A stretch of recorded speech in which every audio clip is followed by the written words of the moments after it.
Good morning, everyone. Welcome to CACE Summer Session 1. This is the first of 3 sessions that we will have this year to help jumpstart the We the People competition season for you all.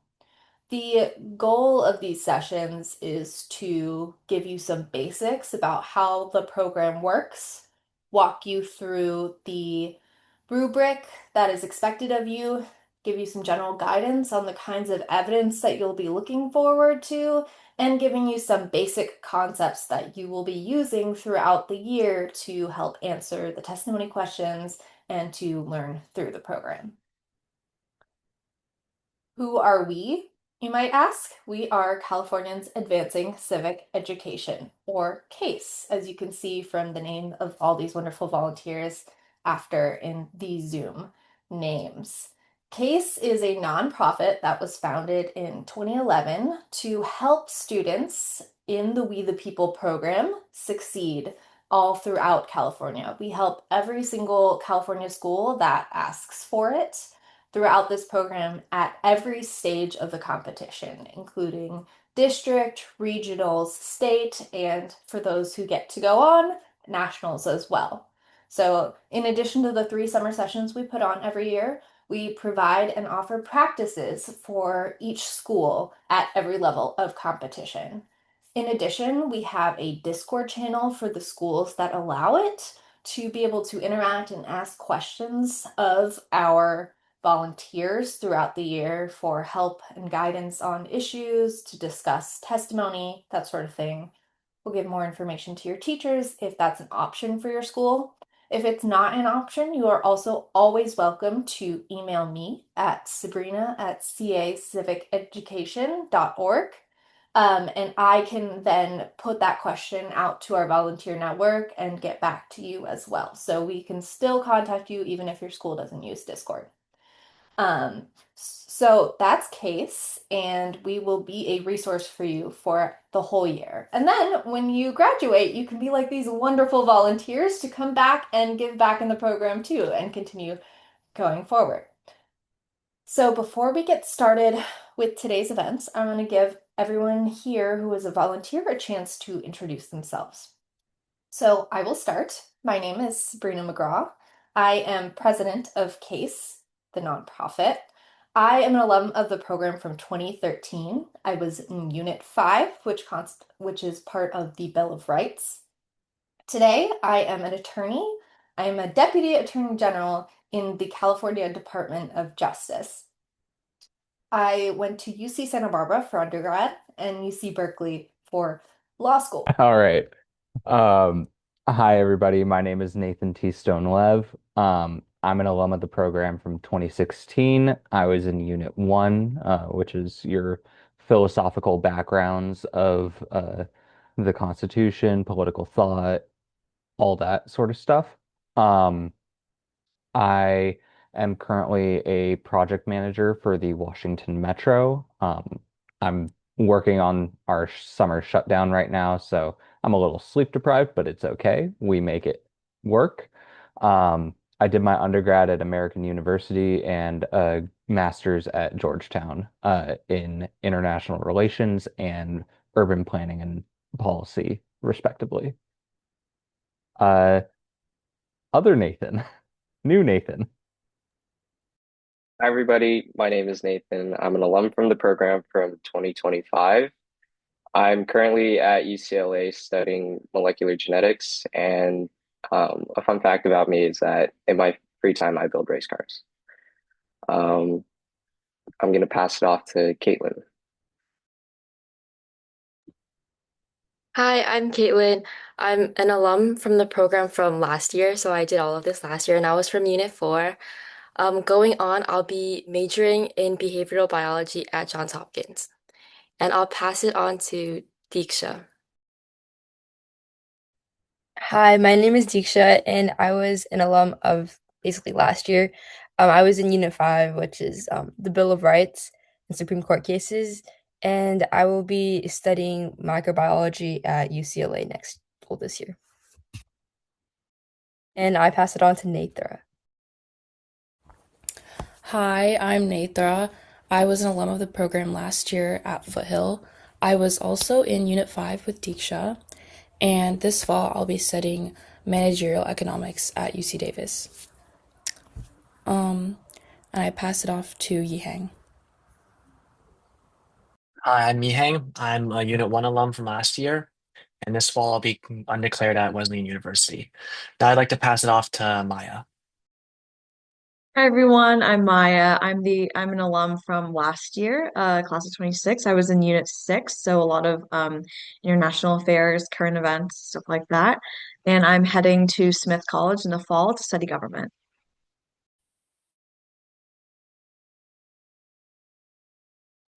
Oh, and I pass it off to Lauren. Hey everyone, my name's Lauren. I am an alum of the program from Indiana, though. I went to high school there from 2016. I was a Unit 4, which is about American institutions broadly. But now I'm in law school. I'm about to go into my final year at UC Berkeley, and I will pass it off to Patrick. Hi everyone, my name is Patrick. I am an alum of the program from 2024. I was a Unit 5, so studying the Bill of Rights and continue to this day to be obsessed with the Supreme Court.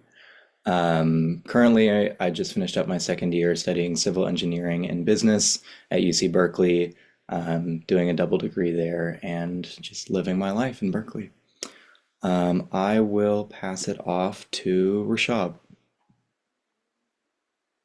Hey everyone, my name's Rashab. I was on Amador's Unit 4 in 2020. I went to UC San Diego after graduated in 2024, majored in political science.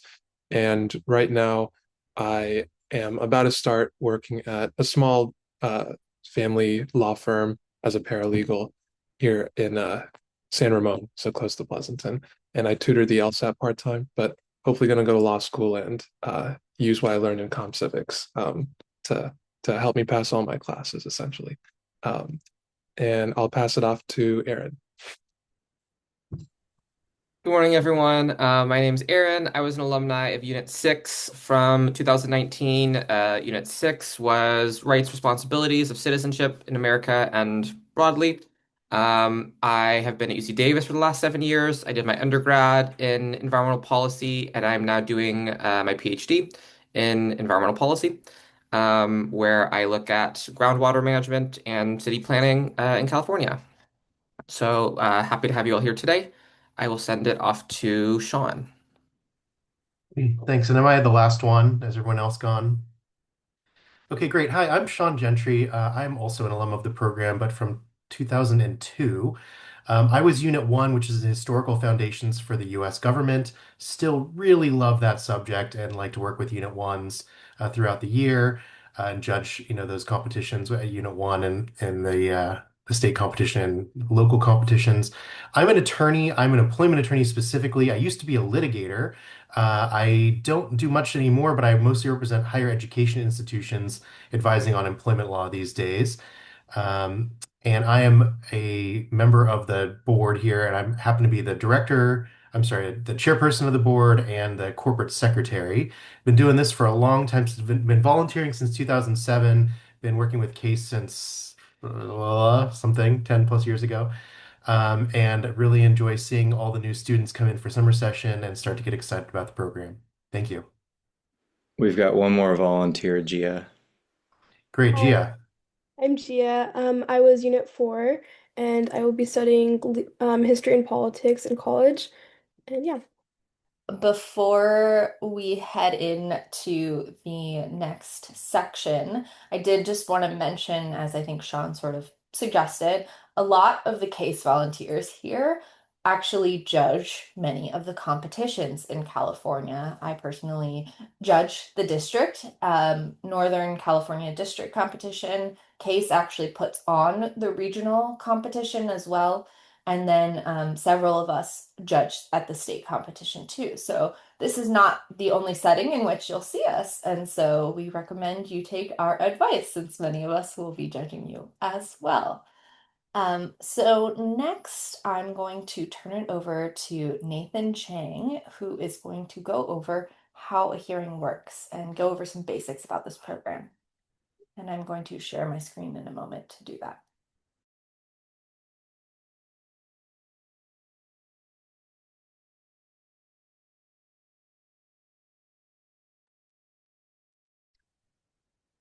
Okay, perfect. Hello, everybody. Thank you for coming. Today, I'm going to be breaking down the different units that we have in We the People, and then also just how a hearing works in terms of structure. So as far as units, there's 6 units comprised of 3 to 5 members, depending on your school. Each unit covers a different area of the Constitution. So Unit 1 will cover historical and philosophical foundations of government.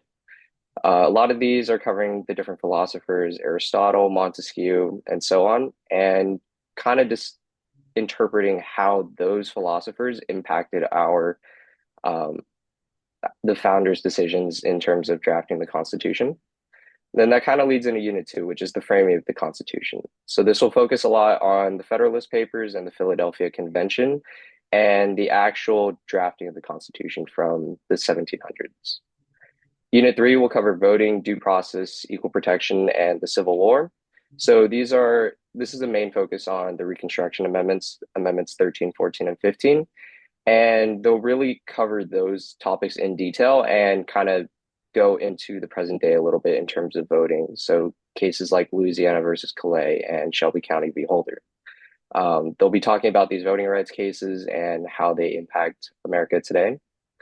Unit 4 is institutions of the US government, so the 3 branches of government, as well as how the federal and state level governments interact through federalism. Unit 4 covers a lot of cases, a lot of legislation, and executive orders as well. I highly recommend it, as I was in Unit 4. Unit 5 is going to cover the Bill of Rights, so Amendments 1 through 10. There's a main focus on freedom of speech, freedom of religion, freedom of the press, and those first 10 amendments.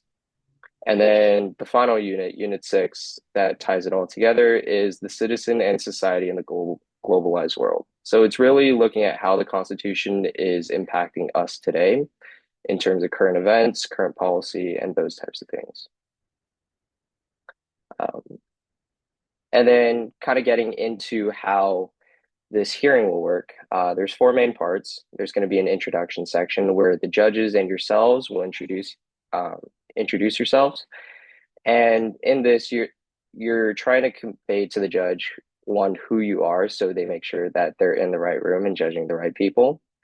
And then the judges will introduce themselves back and give you a little bit of background of where they're from. So we've had judges that were computer scientists, lawyers, all the way to law school deans. So it really is a broad panel of judges. And at this time, they're going to give you your question. So you won't know your question ahead of time, but once you finish introductions, the judges will read out 1 of 3 questions, and you'll be asked to answer that question. Moving on to the congressional testimony, this section is going to be 4 minutes, and it's a prepared statement that you write throughout the year. So the questions for the state and national level do change from year to year, but you'll have those questions ahead of time and be asked to write a prepared statement. So the prepared statement is going to be in 3 sections, 1 main question, and then 2 sub questions. So you'll have a 4-minute response to that. That 4 minutes does not change across districts, states, or nationals, and you'll be asked to read from it so the judges can get a better idea of what type of arguments you're going to be making. And then immediately following your prepared statement, you're going to move into a question and answer period. So this, unlike the congressional testimony, will vary in length depending on what level you're at. I believe for districts, it's 6 minutes, and then state, it's 8 minutes, and nationals, it's 10 minutes. So it gets progressively longer. And in this section, you can be asked any type of question. So it's mostly questions based off of what you said in your prepared statement. But at the same time, judges usually have 1 or 2 prepared questions that they like to ask everybody. And at the same time, you can get follow-up questions. So if you bring up something interesting that the judges really, really like, they can ask you another question as you go a little bit deeper on that and expand on it. In this question and answer period, it's really important to be bringing in different types of constitutional evidence. So things from the Federalist Papers, Supreme Court cases, pieces of legislation, anything that you can think of to answer the question. It's really important to note in Q&A that there are no wrong answers. It's based on how well you can argue certain things. Um, and the final stage after Q&A is going to be the feedback section.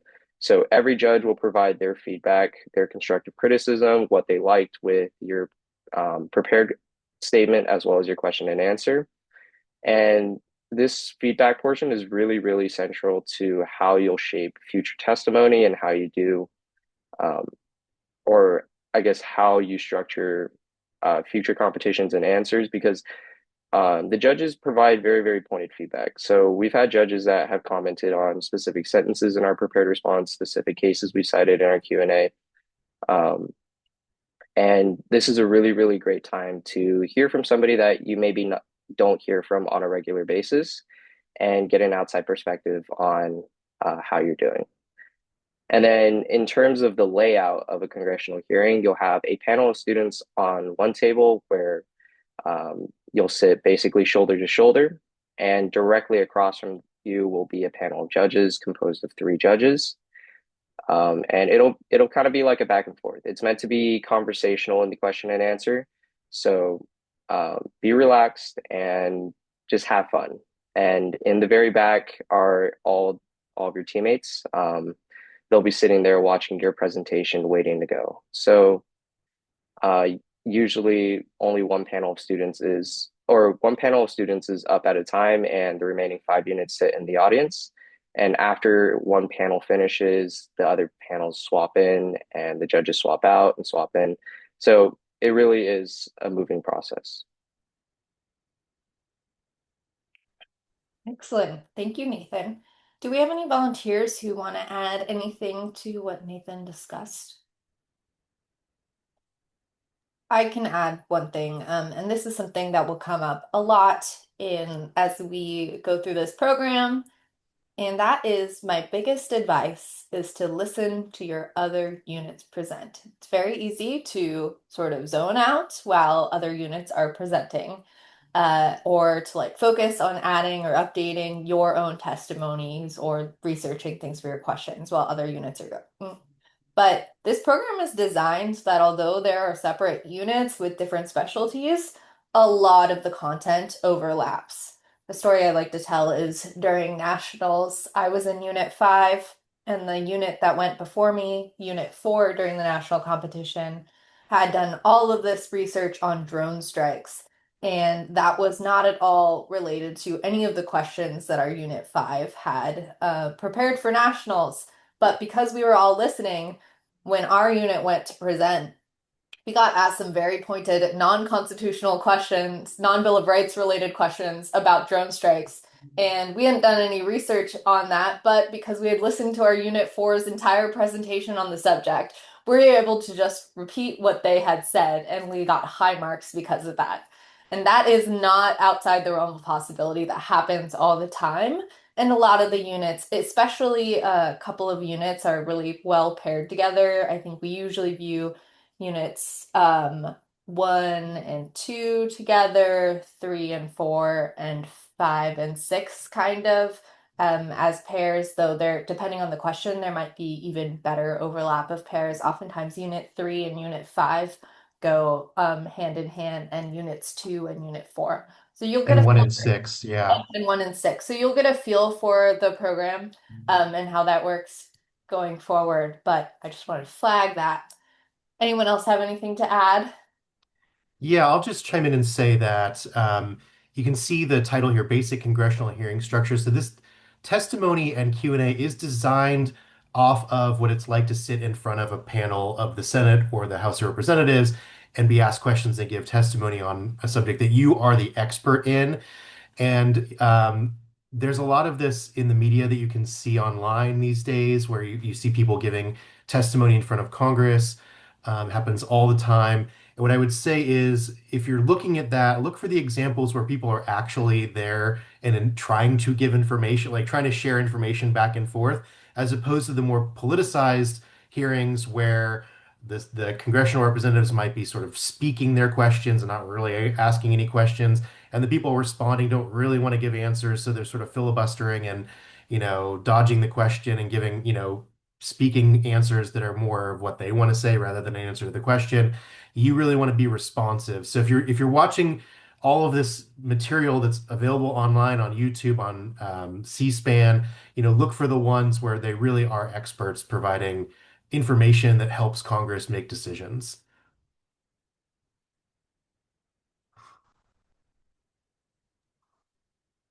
All right. Before we move on, are there any questions from the students about that overview of either the units or the basic congressional hearing structure? Happy to take questions in the chat, or if you're brave, you can turn on your camera and ask us directly.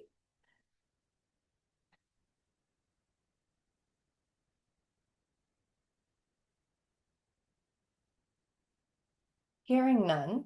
And next in the schedule, we actually have a break, but since we've been moving on the faster side, I think we're going to move on to the alumni panel portion instead and then take a break after that. So, Patrick, take it away. Absolutely. Thank you, Sabrina. So, as noted on the schedule, we're going to be doing a sample alumni panel and hearing. So, what this will look like is it will be the same time and format as the hearing structure that Nathan and Sabrina and Sean just outlined. So, we'll go through the judges and the panelists will introduce themselves. All of our judges and panelists for this mock testimony are students who have graduated in the class of 2026. So they will have the most recent experience and the most recent knowledge of how the testimony and the Q&A format will work. Then after the introductions, we'll move into a 4-minute testimony, which the panelists, in quotes, have prepared. And then we'll go into a Q&A period. We can go for the full 8 minutes. I might cut it a little bit short, depending on how the discussion is going. But it'll be the judges asking questions and the panelists answering them. The topic of that Q&A period, as well as the testimony, will be a more meta question. Students have been asked to talk a little bit about their experience in We the People as sort of like a meta testimony about the testimonies and Q&As that they've done. And then afterwards, we'll go into a feedback session where the judges will give the panelists a brief amount of feedback, and then we'll open up for all of the room to ask questions. So if anyone joining, those of you who are new to We the People, have questions about the process, about anything that was said during the mock testimony and Q&A, we'll open up to the room for anyone to ask questions and anyone, either the panelists or judges, to answer. I saw a hand raised. Was that a mistake, or was that a question that someone wanted to ask? Oh, all good, Akira. All right, then I will turn it over to our 2 mock judges to introduce themselves, and then from there, our panelists to introduce themselves. Take it away, guys. All right. Good morning, Unit 7. My name is Zihang Song. I will be one of your judges today. I was a unit alum from last year.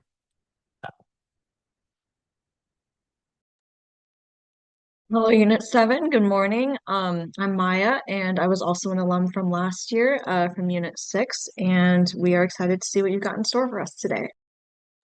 So please introduce yourselves. Representing the organization California's Advancing Civic Education. My name is Diksha Kaku. Hi, I'm Jia Chanan. Hi, my name is Neeta Chari. Hi, my name is Caitlin Fong.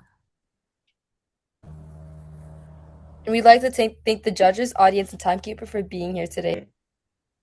Do you want to read the question?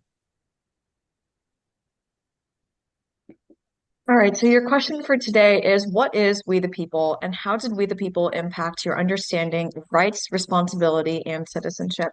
You may begin when you are ready.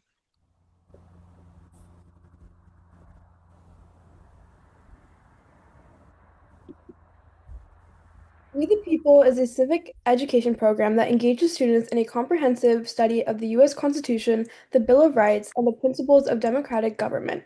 Through this program, students like ourselves have gained a deep appreciation for American democracy and the importance of active citizenship. The program combines meticulous research with real-world application. We focus on historical documents, Supreme Court cases, and philosophy, developing critical thinking skills and a nuanced understanding of constitutional principles. Our research comes together in the simulated congressional hearing, where we present our knowledge in testimony and defend our positions on complex constitutional issues in a follow-up question and answer period.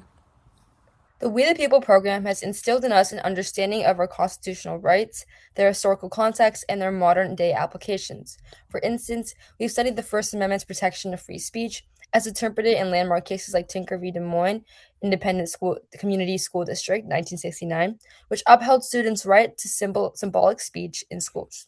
These rights have transformed our lives and experiences as citizens.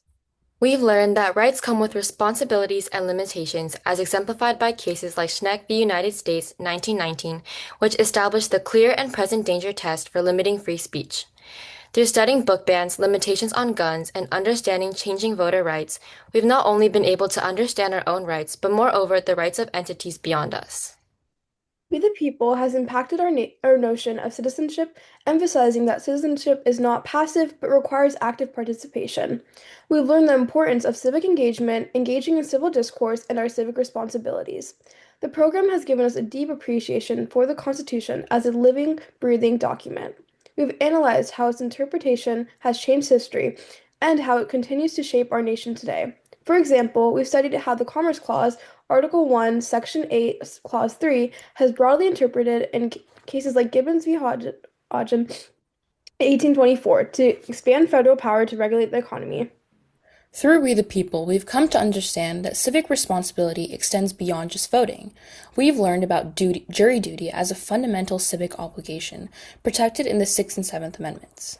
In addition, we've studied the role of civil disobedience in shaping public policy, as seen in the civil rights movement. With the recent slew of executive orders, many of which are clearly unconstitutional, We the People has expanded our understanding of today's politics, giving us the tools to critically analyze modern events and the importance of protest as a crucial civic duty. Through the program, we feel more confident that we are able to make informed decisions when protecting our democracy. We the People taught us about personal responsibilities as well, particularly how to disagree with one another and work with different personalities. When expressing our opinions, we needed to disagree.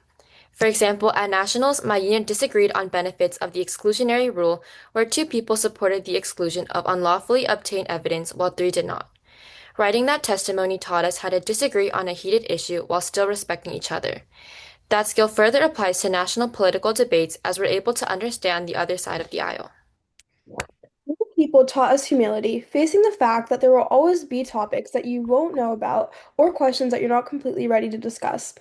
We the People has taught us that none of us are perfect. We all misremember evidence, freeze up, or lose our patience at points. However, being in this program taught us that it is a part of our responsibility to face our shortcomings and work together as a unit and team in order to address them and uplift each other.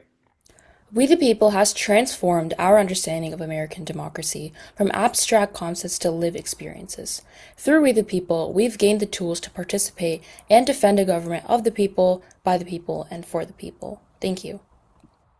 Time. Perfect timing. All right, thank you all. I would like to start off by asking a question. So you guys mentioned Supreme Court cases and how some rights have evolved over time within your testimony. And most recently, there were a series of Supreme Court cases that I think kind of dealt with this in the most recent SCOTUS term. So could any one of you give us an example of one of those cases and how it impacted a specific aspect of our Constitution or specifically a right? It can be. Well, I think we could look to something like um, we could look to a recent Supreme Court case that happened in 2025, which is Mahmoud v. Taylor.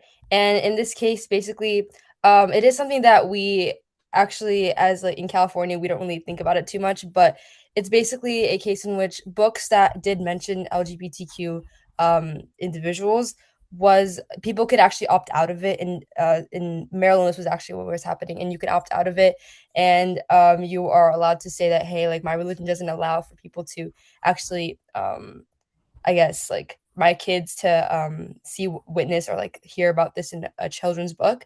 But I think this actually kind of strays from what like um our court has actually been for the last like 40 years, and how it's like this is basically saying that religion has such a big place in government and what Supreme Court cases should be ruling upon. But our government is supposed to be kind of like neutral to it, and that's where I think we've kind of strayed a little bit. I completely agree with Diksha, and I think even more recently, actually, in this month, in June 2026, the Supreme Court has actually kind of gone against the political standings of our government right now with the case of Trump v. Barbara, where the US government struck down President Trump's attempted executive order that wanted to end birthright citizenship, which is found in the 14th Amendment's Citizenship Clause. So this guarantees automatic citizenship to almost all babies that are born on US soil, regardless of their parents' immigration status. So I think this case was a really important honestly landmark case in recent years because many people have been threatened by President Trump's advances to get rid of jus soli or birthright citizenship. I think in contrast, you can see how sometimes the Supreme Court can extend more power to other branches. And another case that just happened recently confirmed that President Trump could fire the heads of or not executive, sorry, independent agencies, confirming that he has more power over what a president previously would not have.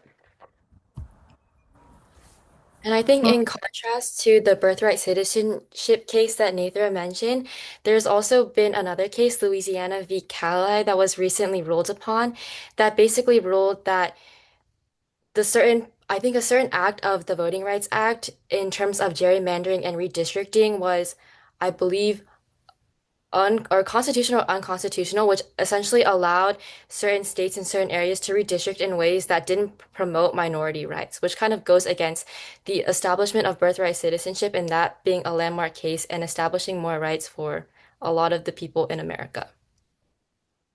All right, thank you. Moving on, I wanted to ask, there are a lot of things that American citizens can do in civic life to protect our democracy. Um, which one, which role do you think is the most important to each of you?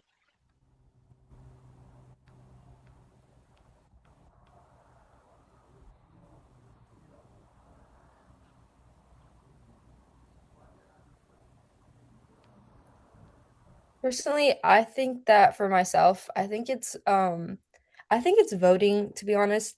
I can vote now, I'm 18, and I think that's honestly a really important I guess a really important kind of tool under my belt to have, mainly because I think that that's like a way it's like way you can show your voice without actually like having to like I don't know, go outside and kind of like put yourself out there in a really um like a showy way, but it's like more like you do it like as like a whole with other people around you who are doing it also like individually, and it all compiles together like on election day. And then I think that also it's also like a choice of voice. You know, you could choose not to vote as well, which is also a way of expressing yourself and expressing your opinion. So I think it's a really important tool, to be honest.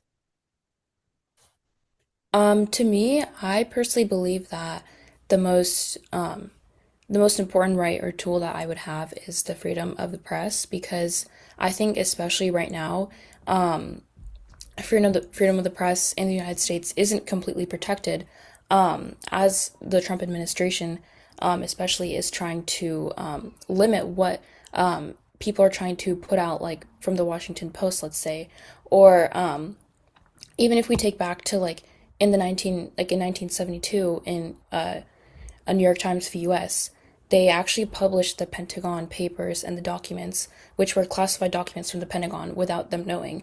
But because the freedom of the press was so important, they actually allowed the New York Times to publish those papers because they determined, even though it was really classified information, it wasn't going to be a threat to national security. So I think that, like, especially in recent times, like, if we have the power of freedom of the press, then we can write stuff and we can publish whatever we want. So that way, like, even people who don't want to go out there and speak or like protest, you can still write stuff and send it through, and that can be seen by like hundreds of people online.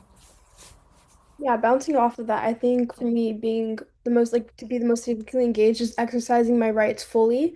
And I think that comes through protest and freedom of speech. And using that to remind ourselves that we as the people are checking the government. It's not just the three branches itself.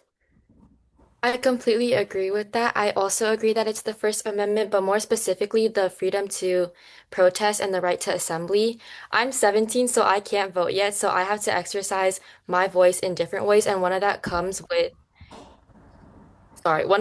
with protesting, and even looking back to other moments in history, like the Black Lives Matter protest movement, as well as the civil rights movement. When we think of peaceful protests, they've essentially shaped America's history in really monumental, peaceful ways that continues to affect us in positive ways today. Okay, also shifting gears a little bit, I would like to know what do you think is the most important piece of advice that you think would help any aspiring theoretical We the People student with their journey? I would say don't procrastinate. That's like the biggest thing.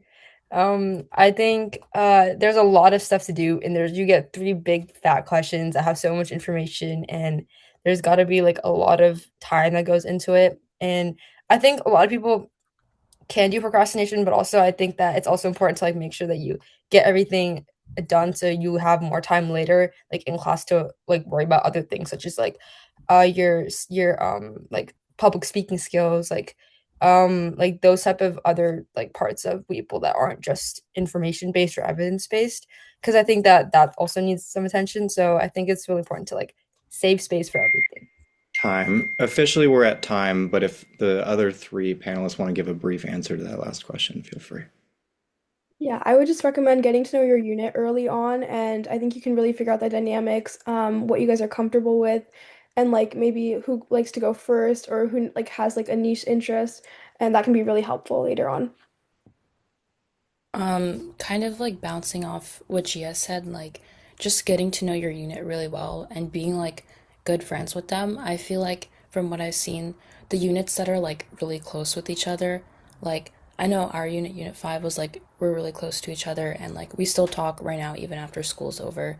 I feel like that kind of bond is like really important, and like you can especially see it as someone on the outside that like a unit that interacts with each other a lot, and like not just like to do we the people stuff, they just tend to do better because they know each other, and like they kind of know to pick up where other people are like kind of going down. And like I feel like, for example, in our school, like our unit 2 was like I kind of felt like they were also really close, and I could tell that they're like they kind of worked well with each other, and like our unit 2. So my advice is just like don't like meet these people or like text them just for read the people stuff. Like get to know who they really are, and then you guys will become like a little close group. So yeah.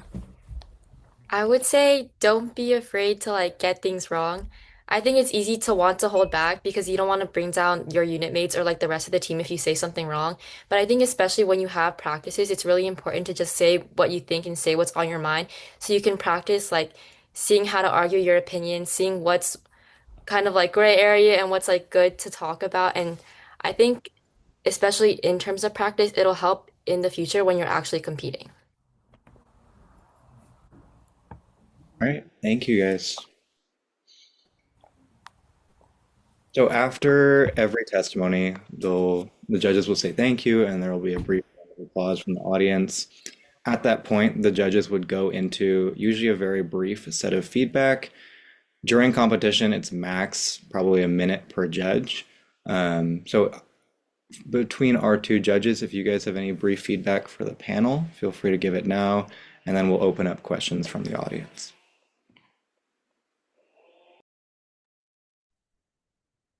I think you guys all did really well. I liked the variety of evidence that you guys used, which is obviously very important in the competition. Your testimony was concise and it went through all of the important details of the program very well.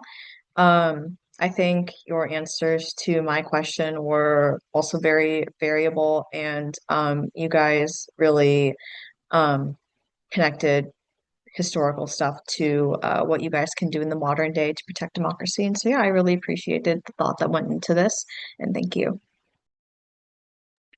Yeah, I agree with Maya, and I really appreciate you guys' testimony. Yeah, I think your hot seat was also, you guys also did a great job on hot seat, especially considering that we kind of went all over the place with the different questions. Uh, Especially with like, I think with the implicit disagreement with your answers too. Well, that was nice. I think one thing I will say about your testimony as a Unit 1, I was very disappointed not to hear a single bit of philosophy within there. Especially when we came to civil disobedience. It was literally like a lob to either cite Socrates or Thoreau, but that's just a little nitpick. And other than that, like with the content question, I like the citation of Trump v. Barbara and Trump v. Slaughter. That's kind of what I was looking for. And yeah, thank you for all of that. All right, thank you, judges. Now I'd like to open it up to either anyone in the audience or any of the other CASE volunteers who want to ask questions of the alums, anything from the testimony and hot seat that you wanted to follow up on, or any general questions about them looking for advice. You can put something in the chat or unmute yourself. I have a question. Do you have to want to be a lawyer in order to get something out of this program? Not at all. I don't think so. Like I'm not thinking of like I don't think like professionally pursuing anything law related yet. I'm not really sure, but that's not like what's on my mind right now. But I still think that it's really useful just because I think it's a little bit to me it was a little bit more than just like government. It was like kind of like a group, like a close knit team, or like you know how like in sports like there's like a team. It felt like kind of like that, and I think that's like a really important thing to have, especially like your senior year. So I think that experience will carry like on forward despite whatever major I pick or whatever I like plan to pursue, in my opinion.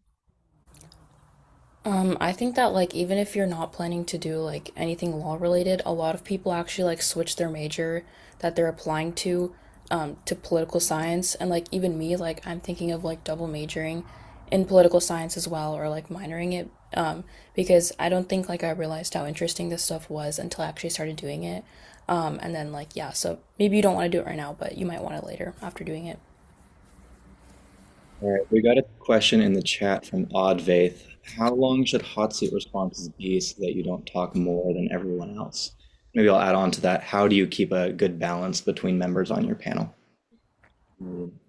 I would recommend, or at least from what my unit usually did, was like around 30 to at most 45 seconds. And I think that really comes with having a very clear CER, which is like claim evidence reasoning, and usually your reasoning should be the longest. And I think when you find that balance is usually just with your unit, like whoever, maybe you just try to like keep track of just like who's speaking. And if someone hasn't spoken enough, just like give them the chance to do that. I just want to echo what Gia said. And then in terms of like keeping the balance on like how many responses you have across the board, I think if you know you tend to talk, or like when you do your practices and you know you tend to talk a little more, then I think what at least what I did, because I knew I had a tendency to talk a lot, is I would kind of hold back and wait to see if anyone else wanted to jump in before jumping in. And I would also try and keep my responses to 30 seconds max.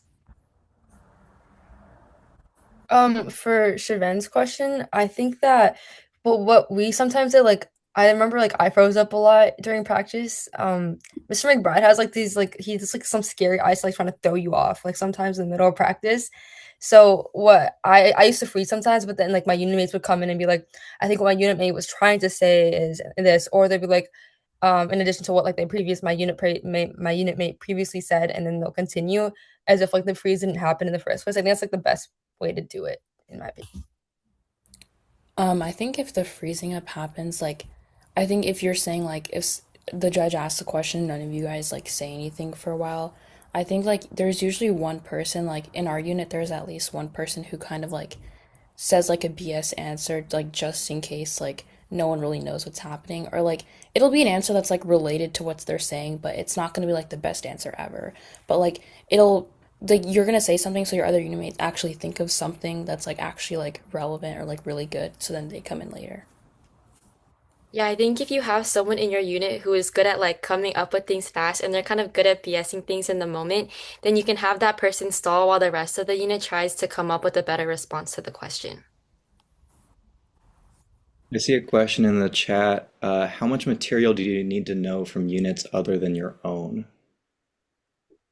I don't think there's like a specific way to measure it. I think there's sometimes you see a question, you're like, this is not my unit at all. So I think there's a lot of overlap with like what we said, your sister unit. So I was unit 4, and then with unit 2, I think a lot of the history we took from them. But then there's also little pieces that you just hear in others' testimonies, and you're like, oh, I should take that. So I think not only are you working with your other unit, you're definitely working just as an entire class, as a team. And it really does depend on the question. Yeah, I don't think there's one way to say it. I also think Yeah. it's Oh, hard. You can go ahead. oh, okay. I think it largely depends on what kind of question you get, because for districts, it's always like the same set questions, but on states and nationals, you'll be getting different questions.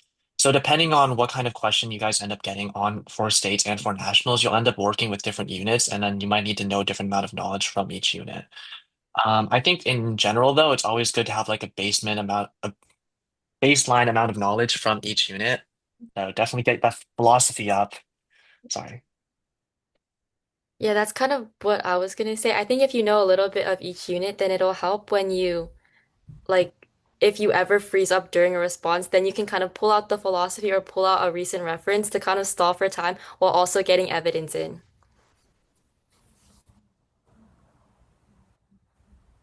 All right, I'm not seeing any other questions in the chat, but Ernest, did you have your hand raised? Oh yeah, absolutely. So I guess I was wondering, um, what's like we the people's, rules on, large language model usage or such as like ChatGPT and stuff like that. Um, I don't think that ChatGPT, like I think the one thing that it could help with is like gathering information, but not like using it as like exactly your explicit source when you're citing or anything. I think it's just like to get maybe like to see like where the train might like head or like where you might get like evidence from, but not using that specifically as your evidence. Kind of just like a way to like find some. But I think that it's kind of like I think We Will People is kind of like AI proof a little bit because you need to be able to think on the spot. That's like the whole thing about We the People, and I don't think ChatGPT kind of prepares you for that enough. Maybe like just like preparing hot seat questions, but that's about it. I'm gonna go a yeah. bit further than that, and oh, wait. Oh wait, sorry. Yeah, I agree with Diksha. I think that like even if you try writing your testimony with like ChatGPT or like Claude or something, like it's really obvious when you hear it. Like we were at States and like we heard like people doing speeches and some of them sounded really like AI and it was obvious. And like also like if like at least for us we like a lot of people in our class used like AI in the beginning of the year and it didn't really end well for us. So like just don't do it, like especially writing your testimony. And you can use it to like get evidence or like even you can put like a paragraph and you can ask it like, oh, like what's an angle I'm missing or like what's a question you can get from this. You can like even find hot seat questions. Like there was one time Mr. McBride literally just like made ChatGPT ask Unit 6 questions during their practice session. So like it can be useful for like those things, but just like don't use it to write your stuff. Yeah, I agree with Nathan and Diksha. And in fact, I think like using ChatGPT in general to write things or to like yeah, just to like write your testimony is, in my opinion, completely useless because it's way better to just to write it yourself, have like your own voice in there, and then also be able to like draw on that knowledge when you go into hot seat. Because if you don't know anything about your testimony, let's say AI wrote your testimony, then that just means in hot seat you're basically like working with nothing that you prepared for because you don't really know what's in there. You don't really know what like judges are going to ask, and it only comes from being able to write that and like write it in your own voice that you're really able, in my opinion, to like go into hot seat confidently and then also be able to answer questions and actually defend your choices within testimony. All right, I'm gonna take the last question in the chat. I'm gonna keep this to the last one just for timing so we can move on. But if you have another question, feel free to throw it in the chat and either I or the panelists can respond during the upcoming break. But the last question I see, and I'm gonna open this up to the entirety of CASE. For any panel members that are, or CASE volunteers that are in law school or going into law, do you feel like We the People prepared you, or do you see a lot of crossover from what you learned in law school and the stuff you learned in We the People? I'd like to answer this question. So, as I mentioned, I'm a lawyer. I work at the California Department of Justice. I think that this program is extremely helpful for if you're interested at all in going into law or politics. When I was in undergrad, I studied political science and philosophy and felt like I really had a leg up compared to a lot of my other classmates because I was already familiar, at least in some of my philosophy classes, with the major philosophers that were at issue.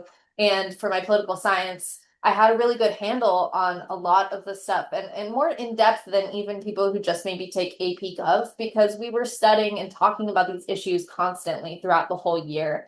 And I actually remember, so I'm an alum from Amador Valley, and I was in a class and we had like a discussion period and I was answering questions that the TA brought forward. And then at the end of the TA class, a kid came up to me and he was like, "Hey, were you in We the People?" And I was like, "Yeah, how'd you know?" And he was in Arcadia We the People and just recognized the style of answering questions and having a good command of what was going on. We became friends after that. And then as to law school, I felt like I knew a lot about con law before I even like studied it. And also in my First Amendment class. You certainly are not ready to become a lawyer. You will not just dunk on everyone in law school because of this program, but it does give you a sense of how the world works and how law works in the sense that a lot of people don't necessarily have exposure to before going to law school. I'm going to hand it over to Lauren now. Yeah, I was just gonna plus one echo everything that you said. I felt way ahead of the curve coming into both undergrad and law school. Undergrad, I was a political science history major, so very similar, and agree that it just kind of helps give you a nice primer so that you're not starting at square one and you get so much more out of your classes when information is not presented to you the first time. So, it really helps in terms of undergrad, but especially in law school, total plus one on the con law class. Everyone's shaking their heads and wondering what the Commerce Clause is, and you already have such a foundation in it, and it really kind of just kickstarts your desire to keep up with legal news and learn about politics and current events. And so law school felt much more like I had all the basics from We the People and from undergrad, and I felt incredibly prepared walking into those public law classes in law school. It might make you a rock star in law school, just to kind of have that natural kind of passion and enthusiasm for the subject. So, absolutely. I actually told Sabrina I'm actually interning at the California DOJ's office this summer, which is how Sabrina and I met. And I told her that I think that We the People is really kind of what got me to this point, like what the kind of the Kickstarter that got me just interested in constitutional law and legal questions. And it is by far the coolest thing I did in high school. I was also a debater, but this program was by far the standout, and really, really prepares you well for law school and college. I was just going to say to add on to that, as a PhD student, so not in law, but the other end path, if you want to stay in school for a long time, is like I think We the People obviously teaches you a lot of domain knowledge about law and politics and all of that sort of stuff. But even more than that, and I think Lauren and Sabrina were touching on this, is that it teaches you how to think and write critically, and that will serve you no matter what you do. And so even if you're going to go do a PhD in English literature or physics or something not at all related, I think what We the People teaches you is how to write and how to think of questions and answer them in a way that is like responsive to the person who's asking them. And that will serve you no matter what it is you go to do, as far as more school is concerned. Awesome. So we're going to switch gears, take a 10-minute break. So everyone feel free to stay on the Zoom. I'm going to pause the recording and we'll come back in 15 or in 10 minutes. So at 11:15 a.m. and we will dive in and continue on to the schedule. I'm going to hang around during the break, so if someone wants to chat in a non-recording setting, you're welcome to do that, or chat via the Zoom chat. Also, will be available to you throughout the whole year. So you don't have to get all your questions out now. I accept emails, all that. Thanks.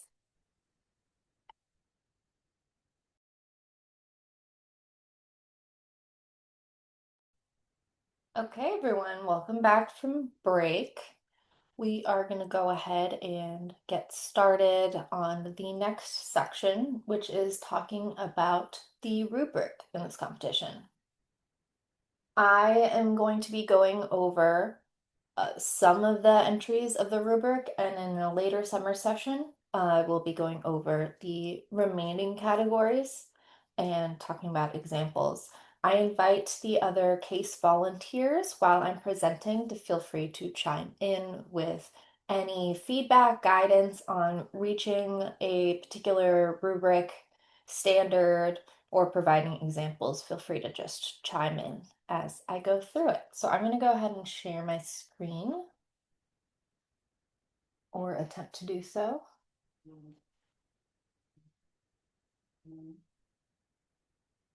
Okay. Can you all see the simulated congressional hearing scoring guide in front of you? Great. Thanks, Rashab. I'm glad to know I'm not just talking to, oh no, where'd it go? To nobody. So, as you could see in the link from the summer session agenda, this is where you can get all the summer session materials. And every time we have a summer session, I'm going to include a link to the materials for that session there that you can always go back to. So for this summer session 1, this is where you can find the rubric. There's a couple different versions of the rubric that are available to you.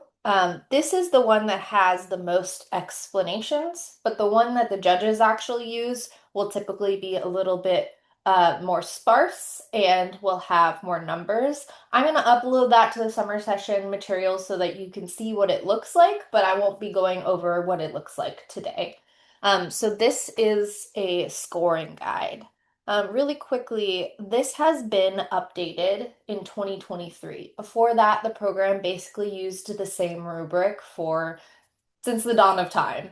So if you talk to someone who has been involved in the program before 2023, they may or may not be operating off of the old rubric, so just be careful there. Any of the CASE volunteers will be familiar with the new rubric regardless of when they participated in the program. But if you're talking to other people, just make sure to check. I'll be going over some of the categories as I mentioned, but not all of them today.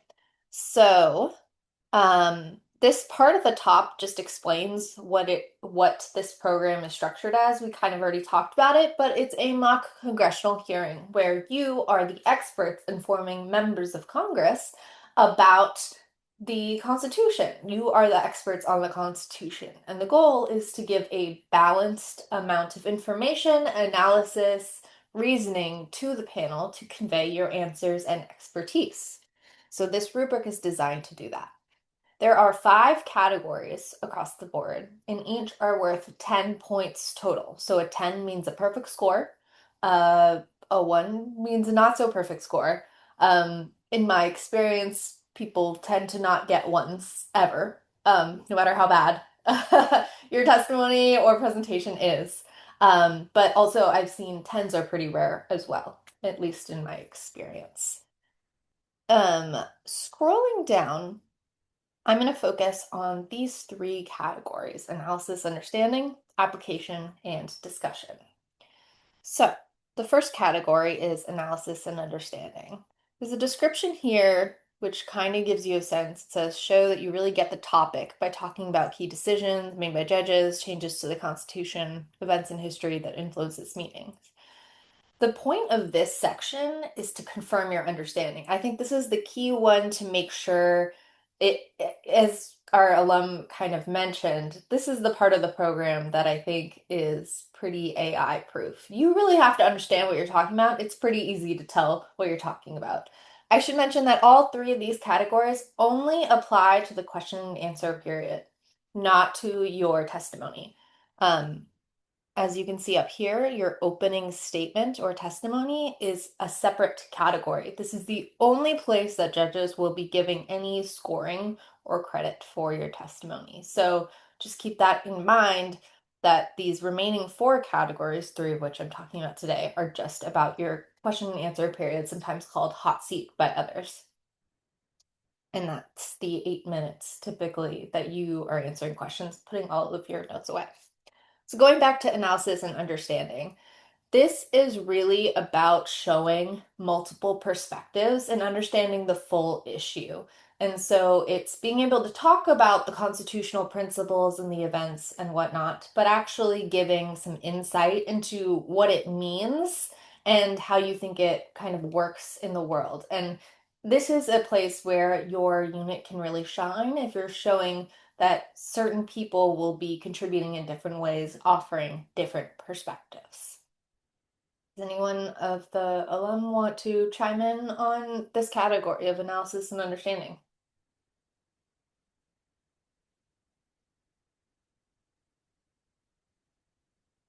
Okay, next is application. So I will mention that these three categories overlap a little bit conceptually, and that's why I'm talking about all of them together.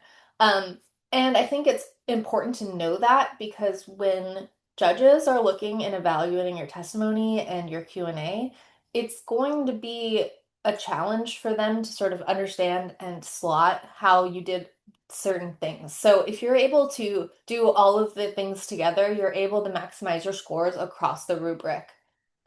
It's going to be very difficult to get a really high score in understanding and analysis without also doing well in application. So just keep that in mind and try to make sure you're balanced and kind of aiming at getting all the categories hit.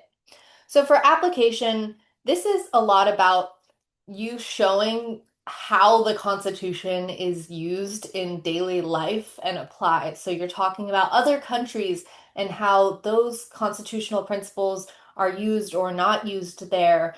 You're talking about court cases, you're talking about historical references, you're showing how the Constitution has been interpreted and could be interpreted.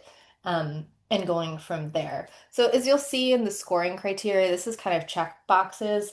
This is not you get 2 points if you say do this, you get 2 points if you do this. This is just a mechanism or kind of a checklist to give some guidance to judges on whether you're kind of in the right direction. But if you, for instance, don't mention anything about public policies in this first checkbox, it's not like you get a 0 for that part of the application process. It's more of a wholesome um, kind of analysis for each of these sections. But they do give you a sense of what we're kind of looking for each category. So here it's students accurately addressed how constitutional issues are currently being assessed, including legal framework, court interpretations, public policy, and prevailing arguments.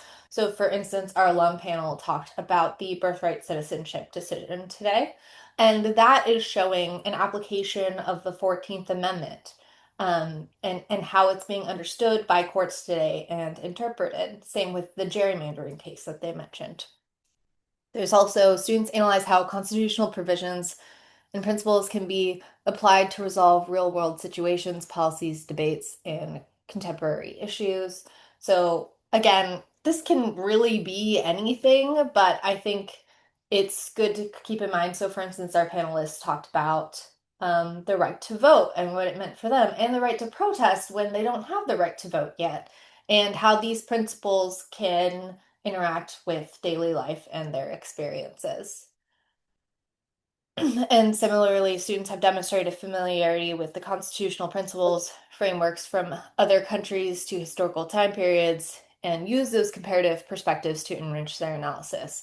So I think it's really important to remember that no matter what unit you are in, that you don't have to focus on just the United States.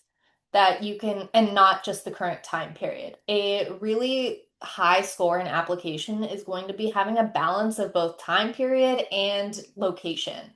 And so being able to go back to before the founding all the way through the present day, and also to look at what other countries are doing in a similar topic related to your section is going to give you high marks and show a true understanding and ability to apply the principles here.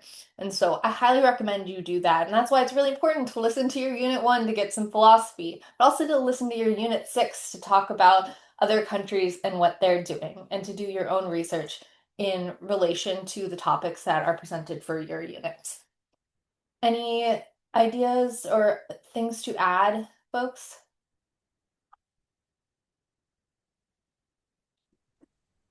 I can speak to this question that Shiven just had in the chat. So, can you apply the information to your life or anyone you know? This is a great thing that comes up in We the People, and it as far as points goes, often comes into the application section and often develops kind of as the questions, like by the state level questions, often you're talking more about current events.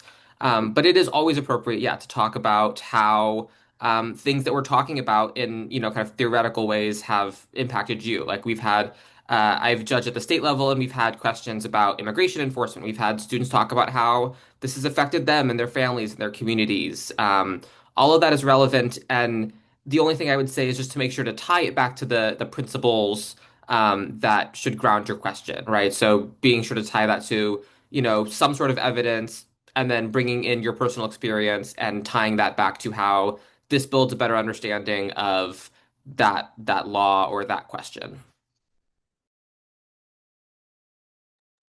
I'd also just quickly add that for the application section, it's really important to have, an understanding of history and how other countries, run their systems as a point of comparison. It can also be interesting to look at how, if you're focused on how like the federal government is operating, to compare that to how the state governments operate, because we have 50 states, they all have their own constitutions, their own ways of setting their governments up, running elections, and that can be a useful point of comparison sometimes. And also, there is sometimes an element, if you get some room, to kind of take a forward-looking approach and look at how like we can reform these institutions if they're proposals by different scholars. They may not actually, be in place and be applied currently, but there can still be research and scholarship there that can be useful. So just some other uh, points of comparison that you can draw on in building up your arguments. Excellent. So the last category I'm going to talk about today is the discussion category. Now, this one is kind of an interesting category because it's not really like you can separate out the discussion from what you're actually talking about in the Q&A or the hot seat period. So it's kind of all in the mix here. But the point of this one is to focus on the fact that everyone's participating in your panel, that it's roughly even in level in amount of participation and contribution level. So it's not like anyone's going to be like, oh, this person talked for 30 seconds and this person talked for 30 seconds, but just a general sense overall at the end of the day that everyone was involved in part of the discussion. This is also where I think your unit cohesiveness can really show up in the scores, is having a sense that you're all having a conversation. You are contributing, you're talking with the judge, you're responding. It's a formal presentation, but it's also an opportunity to show off what you know and have really interesting conversations about the biggest issues that are happening in our country today. And I think a really good way to do that is to build off of one another, whether you're agreeing with your unit mate or you're disagreeing with your unit mate. Disagreement is something I think that folks initially shy away from because they think everyone has to have the same opinion and there's a correct opinion. But that is certainly not the case in this program. Nearly everything that you do is going to have multiple perspectives that are important to bring out. And this is true even if all of your units, from a personal or moral stance, agree across the board on a particular issue. It's really important to show the judges that you've looked into the other side. You don't have to have someone pretend to disagree with it just to say it. You can just present it as, some folks say X, Y, Z, and you can either explain why you think they're wrong or just let that side present itself. That's how you're going to get really high marks in the discussion section. It's showing that multiple people are having been part of that conversation and that you're showing all sides of the issue and having a meaningful conversation. So as you can see with this checkboxes, there's the discussion reflects the balance of intellectual engagement with most students actively participating, providing thoughtful discussion, and also that students are providing logical, well-supported reasoning for their positions, kind of doing a combination in balance of all the things that are showing up in this rubric. And also like linking to follow-up discussions from your opening statement. So this is again a way to show off that you're not just, regurgitating something that the AI said in your testimony, but instead, like you created the testimony, you were relying on it and building upon it beyond the 4 minutes that you had to answer the question. So showing kind of an understanding of that, building on it. And one part of this that's really critical is to not contradict your testimony. That's a mistake I think a lot of people make. They say, oh, like I'm going to present all sides, so I'm just going to like totally contradict what I say in the testimony.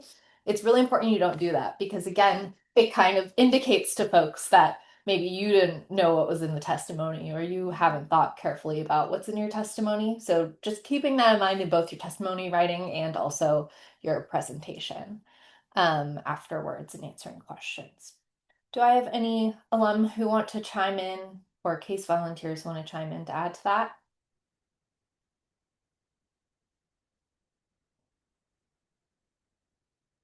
All right, do we have any questions from the audience about any of the categories I just talked about or generally about the rubric? Again, I'm going to be going into more depth on the other two categories, opening statement and evidence in the next session, though I'm happy to give you some initial thoughts on that if you're dying to know. But any questions in the chat?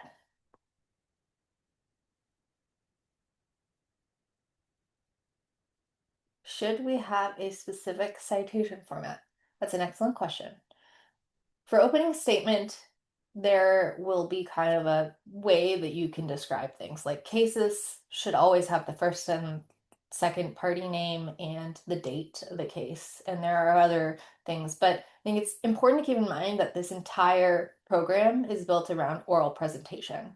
And so you're not going to be doing like an MLA site and saying something out loud, but instead you're supposed to be relying on evidence and talking about issues in a way that gives the judge sufficient information for what you're relying on and also that you know what it is. So sometimes people make the mistake of saying, well, judges know all of the major cases, so I don't have to explain what the case is. I'll name drop it and move on. But actually what's critical for, citing and getting credit for the citation is to actually explain what it is you're using. We'll get into that more in a next summer session as we talk about the evidence code and the kinds of evidence that you'll be using. But that is a general sense of what it is. Anyone have anything to add?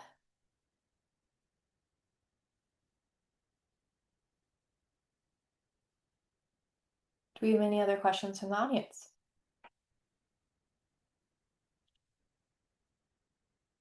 Fantastic. Okay, well, without further ado, I think we're going to move on to the next section, which is personally my favorite part, and that is the great debate. So I'm going to stop sharing my screen, and I have my three panelists come turn on their cameras. Okay, fantastic. So, the great debate. This is an opportunity for you to see our CACE volunteers face off in a debate that you will help decide the winner of. The great debate will be answering the following question. Which branch of government is the most powerful branch? We'll have each of our three panelists here present their arguments for what is the most powerful branch. And then we will go into breakout sessions after. You'll have an opportunity to ask them questions after they've presented. And then we will go out into breakout sections to decide amongst ourselves who you think had the better arguments and why. And then we'll come all back together, do a final vote, and determine the ultimate winner for this year. And I will say, there is not a guaranteed winner. We have different winners every single year, depending on what's going on in the world and who made the better argument. So we will go ahead and get started on that. First, Aaron, Sabrina, really quick, what is our time? It's 11:35. What's our end target for this section? our end target is roughly 12 o'clock. Okay. So we have a decent chunk of time, but I'm gonna sort of keep us going. Um, but why don't each of you say which who you will be defending and representing today? Hi, Sean Gentry. Nice to see you all again. And I will be arguing on behalf of the legislative branch, which is, of course, the most powerful branch of government. Hi, everyone. I'm Aaron again. This morning, I will be defending the executive branch, and I think within the end of the hour, you will agree with me that the executive branch is the most powerful branch. And I'm Rashab. I will be defending the judiciary as the strongest branch, and I will just let the evidence and current events speak for themselves. And I note that though the order of our introductions is consistent with the order these branches appear in the Constitution, Articles 1, 2, and 3. Exactly. Okay, so first of all, I believe our first let me check with our panelists. Our first topic of question is the founder views and arguments for the most powerful branch. Okay, we're all on the same page. Why don't we have Sean go first on that? So the question, the first sub question within the greater question of what's the most powerful branch is what were the founders' views and arguments for one of the branch being the most powerful? All right. Well, in this regard, I think it is crystal clear that the founders viewed that the legislative branch is and would be the most powerful branch of government at that time. Obviously, things have changed a lot in our 250 years of government, but it started really with the Articles of Confederation. So that's a form of government in the United States that predated the Constitution and had problems. And they fixed a lot of those problems by making the legislative branch more powerful with the U.S. Constitution. So those problems included a lack of taxing authority, lack of power over interstate commerce, decentralized power, and a lack of federal legislative supremacy. So those are all things that were lacking in the Articles of Confederation. By the time of ratification of the Constitution and the Bill of Rights, we saw those issues really delegated to Congress to give them the power and have, the U.S. Constitution be the supreme law of the land. So bills that are passed through Congress, approved by the president, um, have the supreme power over all the states. And power was centralized initially in the North and New York, and then in Washington, D.C. And part of why the legislative branch was the focus of the founders was because that's what they were really familiar with. So a lot of the framers of the Constitution had been legislators. A very famous example is the Virginia House of Burgesses, but there were lots of other legislative bodies. When they came together to make decisions during the Revolutionary War and to form our system of government, they formed what they called Congresses in Philadelphia, typically. And so they were really familiar with this type of governing structure in a democracy and less familiar with the executive branch, for example, or the court system, which were still sort of being framed at that point in Western history. Article 1 is therefore the longest part of the Constitution, encompasses more than half of the total words in the document, and these largely grant powers and rights to the legislative branch, including over the several states. So prior to that, the states often had more autonomy, but the legislative branch now had this federal supremacy under the U.S. Constitution. That supremacy clause is Article 6, Clause 2, which says the Constitution and the laws of the United States shall be the supreme law of the land, etc., including treaties. Um, Also within Article 1, there's a number of powers that are really important and still being used very frequently by Congress today. So we'll talk about Article 1, Section 9, Clause 7, which is the Appropriations Clause. Article 1, Section 8, Clause 1, which is the Taxing and Spending Clause, give Congress the power of the purse, essentially. couple of really recent examples, especially in the first President Trump administration, but a little bit in this current administration as well. We saw an effort by the executive branch to create tariffs, and they've really been reined in because Congress actually has that power to regulate tariffs, except in emergency situations. So a lot of the tariffs have been struck down or regulated in recent years. Another very recent example, which touches on my area of the law, which is employment, is the H-1B visa $100,000 fee you may have heard about, which was implemented by the executive branch. It has now been declared an unconstitutional tax without congressional authority. So it turns out Congress has that power, and it was taken away from the executive branch and declared unconstitutional.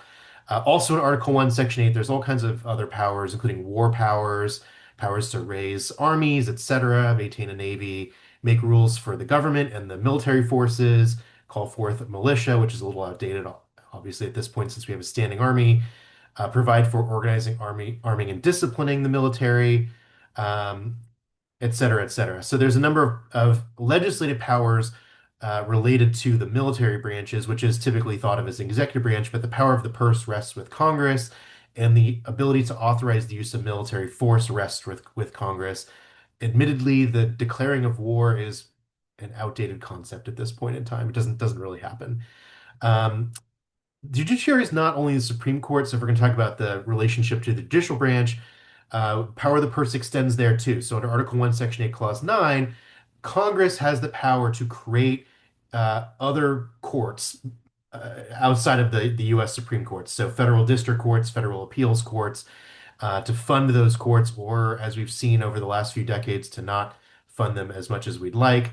Um, and then the legislative branch also has the necessary and proper clause, which is sometimes called the elastic clause, Article 1, Section 8, Clause 18, gives Congress immense power to make all laws which shall be necessary and proper for carrying into execution the foregoing powers, etc. Madison wrote about this, Hamilton wrote about this, Brutus, which is probably Robert Yates, wrote about this as giving extreme power to or significant power at least to the legislative branch at that time, especially in conjunction with the Supremacy Clause, which Hamilton wrote about in Federalist 33, Madison wrote about in Federalist 51, Federalist 44, I believe, was also Hamilton. And there were significant consequences of that power being vested in Congress. The other really significant power vested in Congress is the Commerce Clause, Article 1, Section 8, Clause 3, to regulate commerce with foreign nations, the states, and Native American tribes. I think it says Indian in the Constitution as opposed to Native American. And that has really expanded over time as well. We've seen, especially starting with Wickard versus Filborn in 1942, it really opened the floodgates on the use of the Commerce Clause. We saw it as a recent example with Obama upholding Obamacare and a Chief Justice Roberts ruling in National Federation of Independent Business versus Sebelius upheld that, especially under the Commerce Clause. So these are powers vested in Congress that have given them extreme or made them the most powerful branch, let's say, since the time of the founders. Aaron, do you want to go next? We'll go in order. Yeah, thank you, Sean. Um, Yeah, as Sean pointed out, the Constitution, especially in the first article, lays out a number of powers for the legislative branch. What I will argue in this section is that going beyond that, the executive branch is actually the most powerful because its powers were not so clearly delineated. And in fact, because of that lack of explicit delineation to the extent that happened for the legislative branch, the executive is the most powerful branch.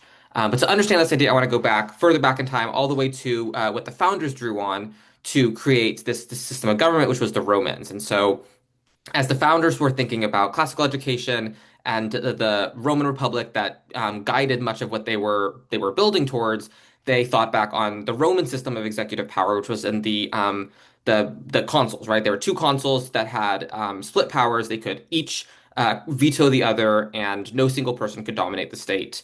And this was all built, much like the United States would later be built, on a fear of kings or a fear of one man having all the power.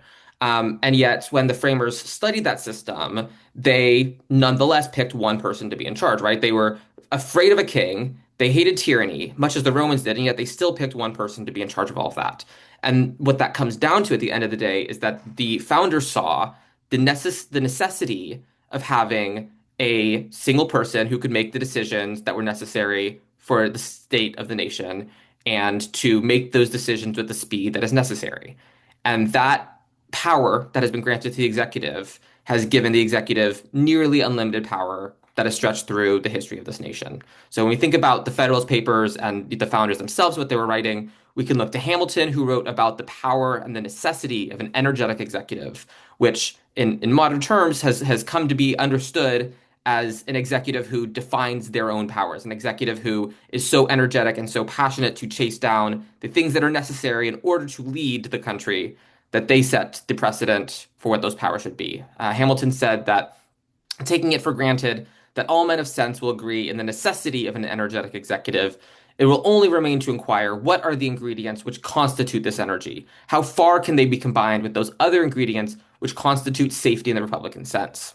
So, in this context of time, when America had survived the Revolution, survived the Articles of Confederation, survived Shays' Rebellion, all of these historical incidences which point to not having centralized power and the limits that come with it, the founder said we need a single centralized leader, and that is what they wrote into the Constitution. So, as Sean mentioned, right, the legislative branch in the first article of the Constitution has all of these powers. I think Sean did an excellent job of explaining many of those and why they have built the legislative into the institution that it is today. And yet, the framers were not so concerned with limiting the scope of the executive branch, right? James Madison said that, let's see, the result was not exempt from a degree of the hurrying influence produced by fatigue and impatience. Thomas Jefferson called the limits on the Article 2 a bad edition of a Polish king. And so the Constitution, in terms of the second article, did grant specific powers to the executive. We have the commander in chief, we have emergency powers, we have executive orders, pardoning of crimes, negotiating treaties, vetoing legislation, appointing the judiciary, all powers that have been used to great extent today. And yet the lack of specificity in terms of limits on the executive have allowed the executive to grow nearly unchecked, especially in the last 100 years or so. In essence, the founders expected that there would be checks and balances that we've all learned about, and yet many of these checks and balances, in practice, have ended up failing. So if we think about, as Sean kind of mentioned, the war powers and the ability for the president to wage war. Congress, in theory, should be declaring war, and yet, even despite limitations like the War Powers Act, limitations on the president is now effectively unicameral in terms of his ability to commit to military action and not check in with the Congress. Impeachment is theoretically a limit on the presidential power, and yet, despite multiple attempts to impeach multiple presidents, impeachment has never led to the repeal of a president. And the judiciary has, especially in the last few decades, granted extreme deference to the executive branch and to the president, culminating in recent cases like Trump v. United States, where the judicial branch basically gave the president extended criminal immunity for official acts of the presidency, a term which is still mostly undefined and the limits of which are untested. Finally, and to bring this all back to the founders, we can think about how the idea of an energetic executive has broadened beyond what one might think of as the presidential power. So one might think of the presidential powers as leading the nation, serving the country, serving something bigger than oneself. And yet, with the last two presidents, and with presidents historically as well, we've seen examples of the president taking that power and using it for personal means. In both sides of both political parties, we've seen under President Joe Biden pardoning of family members despite promises to not do so, and making these political concessions for personal reasons. You can see the same thing for President Trump in terms of pardons for Charles Kushner, his son's father-in-law, his son-in-law's father, as well as pardons for thousands of rioters on the January 6th riots. And so I think one thing that we see in the executive, even today, is that the expansion of these energetic executive that Hamilton so clearly explained as important are now being taken beyond what the founders may have ever expected the executive branch to do, because they are being used for personal means, for personal gain, and for personal protection. And for all of these reasons, for whether the founders intended it or not, the founders created the executive branch to be the most powerful branch of the government. And Aaron, real quick, I mentioned the Articles of Confederation and the lack of centralized power. Would you agree that that was a defect in the original Articles of Confederation that you feel was fixed with the executive branch in the Constitution? I think everyone got more power in the at the federal level, right? Yeah. Yeah. Legislative, executive, definitely. All right, Rob, Rashab. thanks. Yeah, I think I'll start off my presentation on the judiciary, touching on some of the things that Aaron brought up, because I think they apply honestly just as strong, if not stronger, to the judiciary. If you read the Constitution, which I highly recommend you all do, not a terribly long read, but you'll be surprised at how short Article 3 really is. It is the shortest of the three branches over here. Now, I think what that implies is just the fact that the framers, weren't really concerned with the judiciary was, not the subject of as much debate. Certainly, if you read through, Madison's notes at the convention, as compared to certainly the legislative branch and also the executive branch, and because Article 3 is so short, I think it actually allows the judiciary to gain more power. There's a quote by Aristotle that says, nature abhors a vacuum. And I think in this context, it really applies to the judiciary because, by contrast, the legislative branch, if you read through it, there are a lot of powers that are explicitly enumerated, but there are also limitations.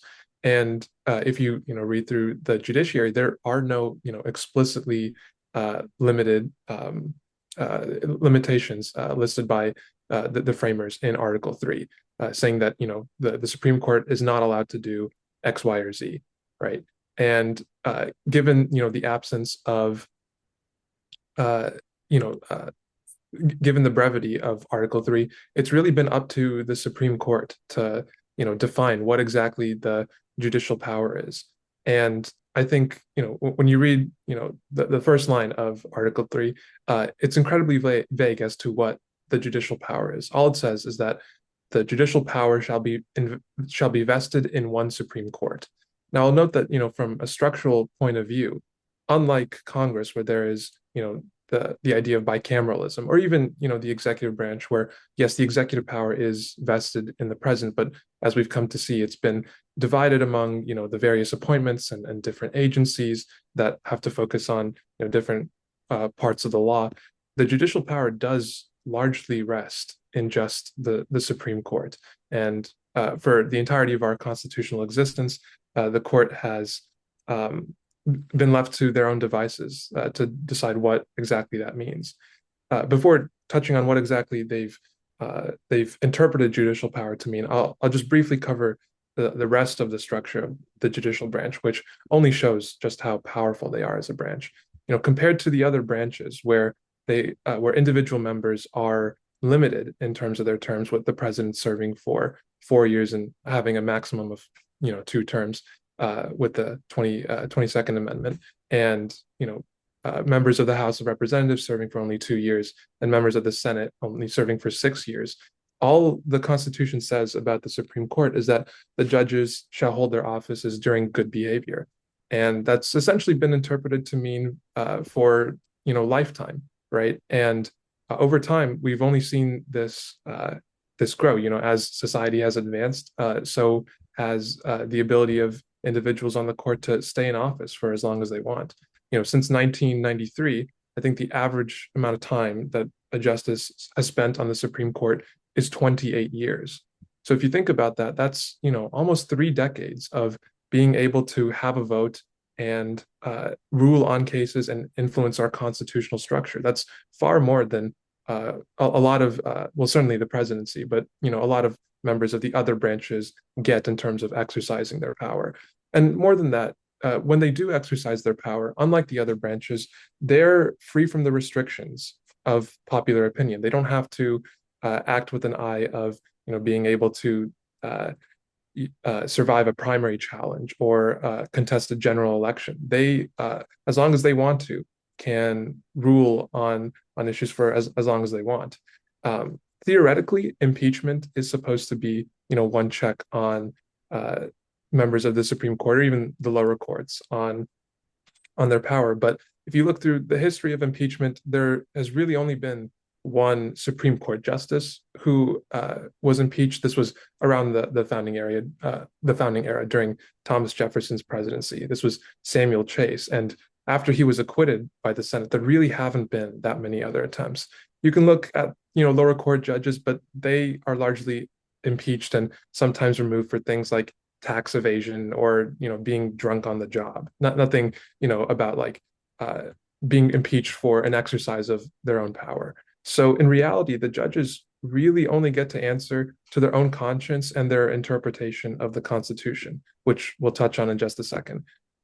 A few other internal checks that are largely self-imposed. In Article 3, it does say that the Supreme Court has to rule on cases and controversies. So they're not allowed to rule on hypothetical situations and provide advisory opinions. There's also doctrines such as mootness and ripeness, which prevent them from taking on cases. But once again, the court decides what these limitations mean, and even when they apply. There have been cases where arguably there are parties who don't have standing. That's another self-imposed check, or a case is probably moot, but the court still decides that they're allowed to rule on this case. More topical, more recently, a check that has come up is the idea of an ethics code on the Supreme Court. But there's nothing about this ethics code that's even binding. There's nothing mentioned in the Constitution that the Supreme Court has to follow an ethics code. And they've come up with one, but it's largely toothless, and they get to decide when it applies and how it applies and what the terms are. And now, in terms of what the judicial branch was intended to do, it's the one thing that the branch does that gives it most of its power is judicial review, and we see its roots with Alexander Hamilton's famous Federalist 78. And the quote that is cited most often for this is Hamilton saying that the interpretation of the laws is the proper and peculiar province of the courts. Now, this means that it's not a shared power. There is no other branch of government that gets to do this. And the interpretation of the laws is fundamentally just a final measure. No matter what the other branches get to do, the judiciary has a say on whether or not it comports with the Constitution as a fundamental law. It supersedes anything else that is being done. And this, became concrete with, of course, the famous case of Marbury v. Madison. Now, judicial review was around in some state constitutions, I believe, during the Articles of Confederation. But for our constitutional order, it was Marbury v. Madison, essentially, that created all of this. And in Marbury, Chief Justice Marshall essentially reaffirmed what Hamilton was saying in Federal 78, saying that it is emphatically the province and duty of the judicial department to say what the law is. And so, because Article 3 is incredibly short and it allows the Supreme Court to fill in the gaps of what exactly it's supposed to, what exactly the judicial power is, and the fact that it's so politically insulated and can't be checked easily in the exercise of its power, and the fact that its power is to essentially decide what goes, having the last word on everything. All of that clearly points to the judiciary being intended to be the most powerful branch. All right. Well, Sabrina, are we woefully behind schedule already?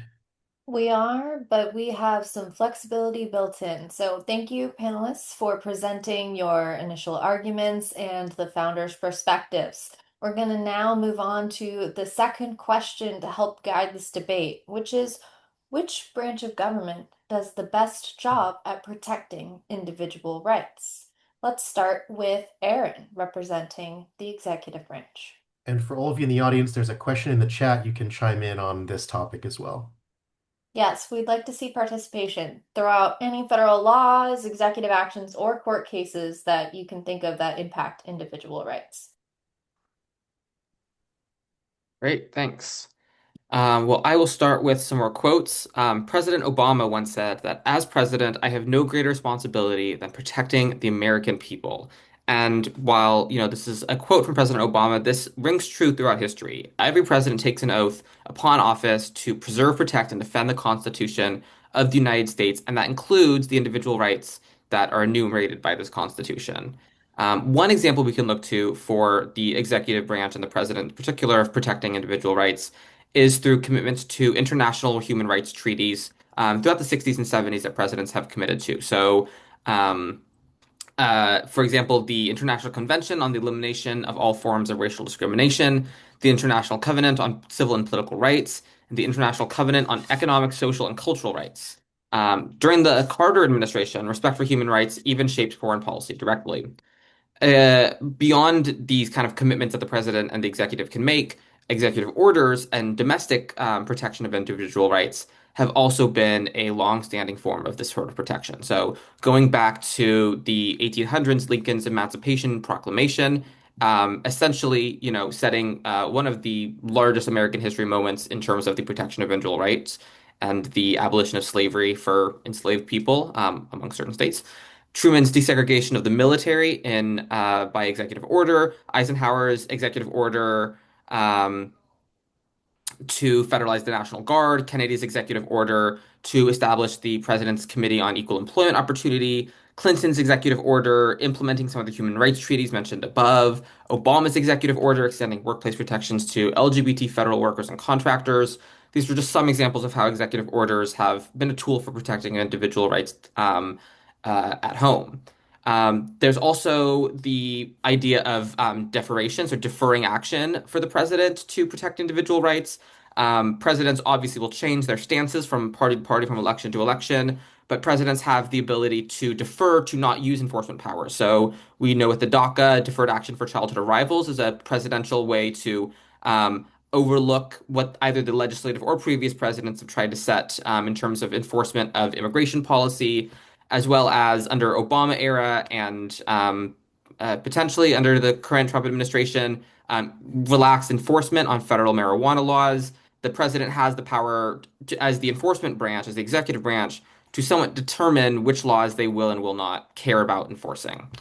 Finally, I see a lot of great examples in the chat of how presidents or of how the Supreme Court has protected individual rights, and I totally agree with those. And I think Rashad made a great point on the power of the Supreme Court and of the judicial branch.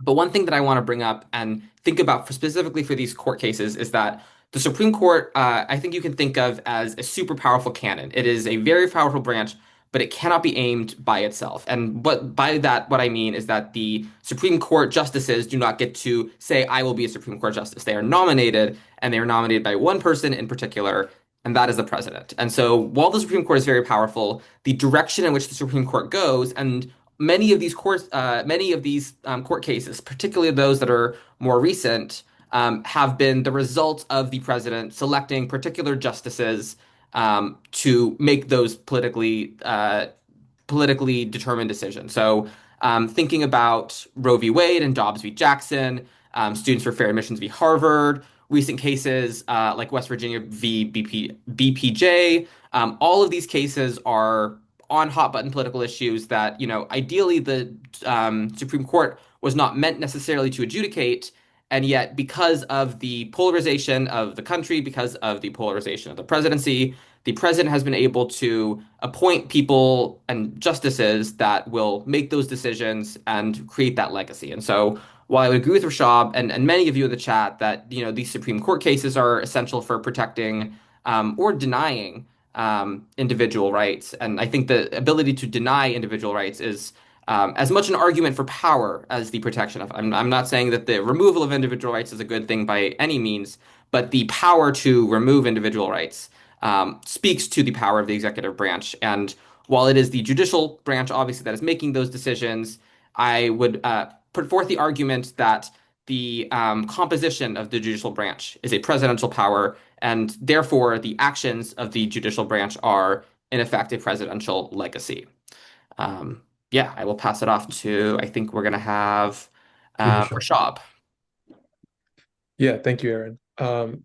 Yeah, and thank you for all of you who are participating in the chat. There are honestly far too many cases to list to describe how much the judiciary has done for our rights. So just to cover a few broad categories, I think the judiciary has the authority and the independence and also a consistent track record of protecting our rights in various ways. They restrict the ability of different institutions and groups from violating our rights. They extend existing rights to new contexts. They can even create entirely new rights that may not have been conceived of before. And they also really help in clarifying the scope of rights and when they apply and who they apply to, right? So and I think all of this, draws from the fact that our Constitution necessarily has pretty vague language, and it is the job of the court to give these words life.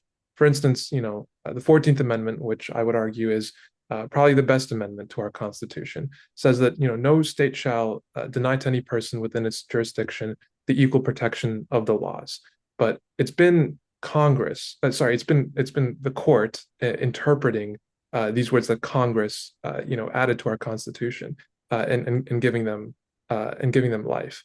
And I think, like Aaron said, the exercise of power doesn't necessarily have to lead to decisions that we consider to be ethical or moral. I think the most infamous Supreme Court decision in its history is a clear example of that, where the Supreme Court in Dred Scott v. Sanford is basically responsible for the start of our only and bloodiest civil war, right? Ruling that an entire category of individuals, African Americans, are not citizens and are not protected by our Constitution. And having this kind of power is really unique to the judicial branch. I think the chat discussed Trump v. Barbara, where thankfully the decision went the other way and said that other says that individuals born in the United States have birthright citizenship, but the court was one vote shy of ruling the other way and potentially excluding millions of people from our constitutional order. And so the court having this kind of power to shape fundamental historical events is just it exemplifies how powerful it truly is. And I think we can also see this with the court protecting our rights during times of crisis, not just during peacetime. During the war on terror, during President Bush's administration, it was the court who provided the most pushback to the violation of civil liberties, with cases like Hamdi and Hamdan v. Rumsfeld providing at least some due process protections to enemy combatants. And probably the most famous example of this is Youngstown Sheet and Tube Company v. Sawyer, which I highly recommend as a case to look into in terms of defining the scope of presidential power in relation to Congress, where the court here prevented President Truman from seizing the steel mills in the 1950s because he lacked the power to do so. And so, even during times of crisis, because of the political insulation of the branch, it's able to rule and say that our rights can't be infringed upon.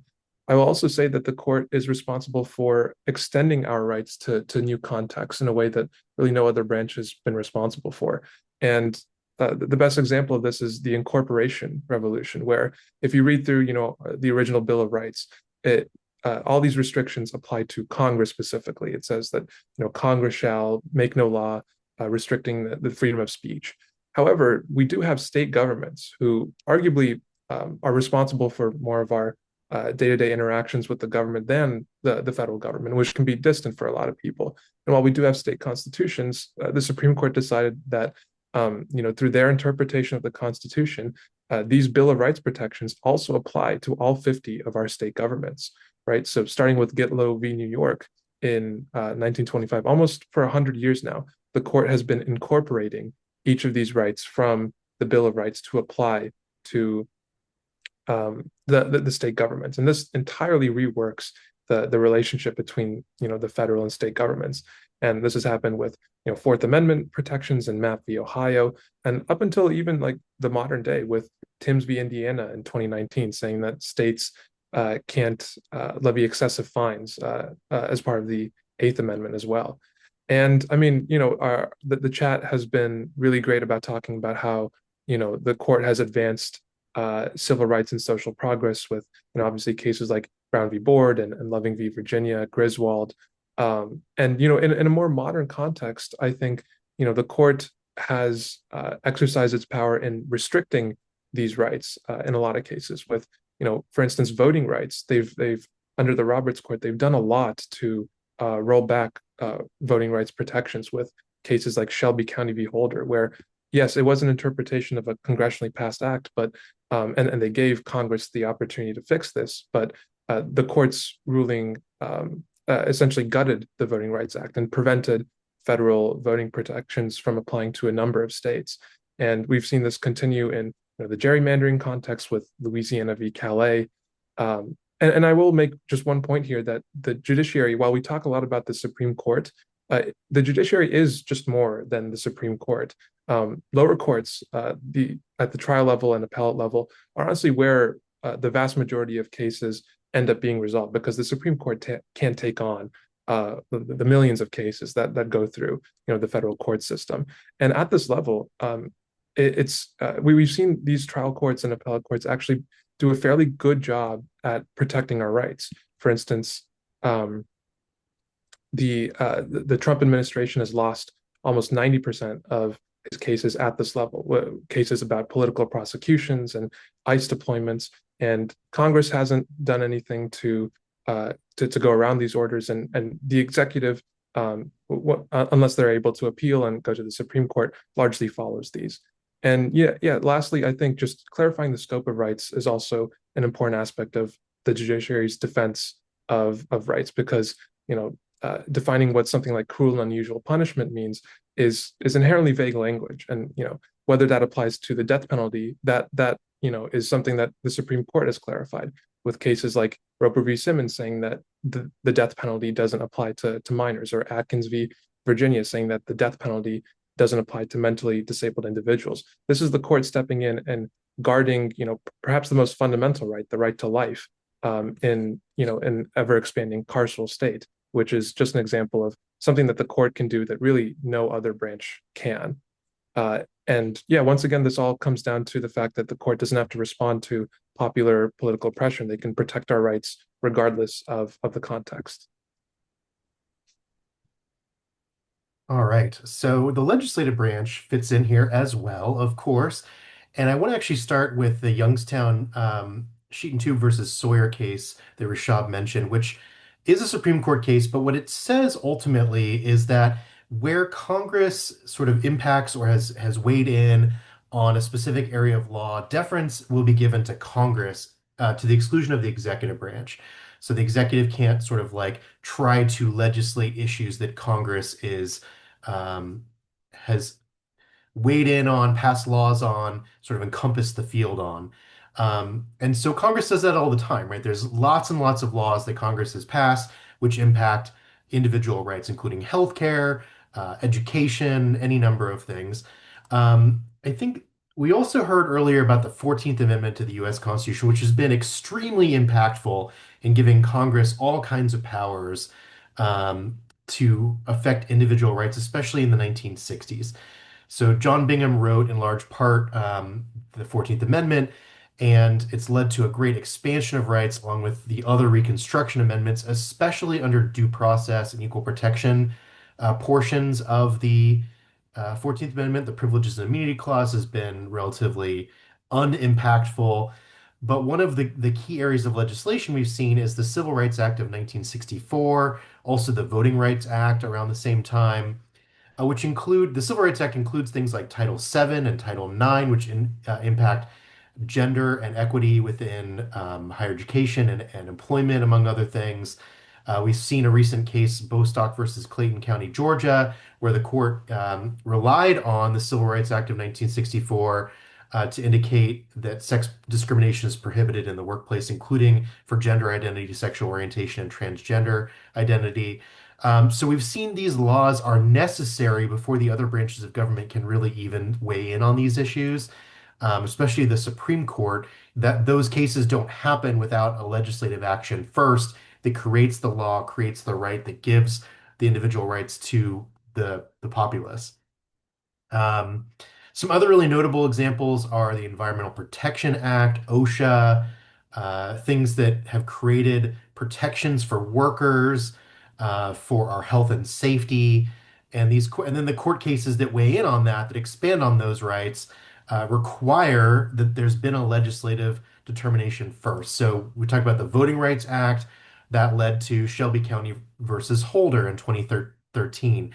A very famous case, Citizens United versus the Federal Elections Commission in 2010, comes in under the Voting Rights Act as well. We saw something that I deal with in my work is the Lilly Ledbetter Act of 2009, which creates equal pay for women, essentially. There's a lot of state laws that have sort of passed similar legislation after that. Um, we've also seen legislation that overrides executive orders and policies when the legislature feels that individual rights are being trampled by the executive branch. So, for example, and sometimes Congress will weigh in on things without necessarily passing laws, but we saw a lot of discussion about DACA after that was sort of changed by the executive branch. And the power of the purse factors in here as well. So we've talked about the taxing authority earlier. Congress can deregulate or fund areas of the executive branch that they find are not uh, fulfilling their duty that was passed by Congress in the original laws that created those executive agencies if they're not fulfilling or protecting individual rights. And something that you're seeing right now in the summertime is a focus on the midterm elections because there's a belief that if Congress changes hands so that there's not a unified government from a political standpoint, meaning Republican and Democratic parties, you're going to see a shift in focus in Congress against the executive branch authorities to look at all the areas the executive branch has not been protecting individual rights or has been infringing on individual rights. You're going to see a huge focus in Congress on subpoenas and congressional hearings and things of that nature that will look into that and potentially seek to change through legislative action what the executive can and can't be doing. I'm going to go ahead and move us on to the next section, which is the common good. And so we talked about individual rights. Let's also talk about the common good. And I believe that Rishab, you're going to go first on this section. Yep, that's right. So the So question is which branch of government has been most impactful in contributing to the common good of our country? yeah, and I think a natural place to start off with which branch has done the best job of protecting the common good is to actually define what the common good is. And I would argue that the rule of law is a fundamental component of the common good, the idea that the law applies to everyone and no one is above it. And you know, there's no branch that does a better job of promoting the rule of law than the judiciary through, relying on judicial interpretations and principles to guarantee that the rule of law exists and is upheld. And I think you can also see the judiciary promoting the common good just as its existence as an institution.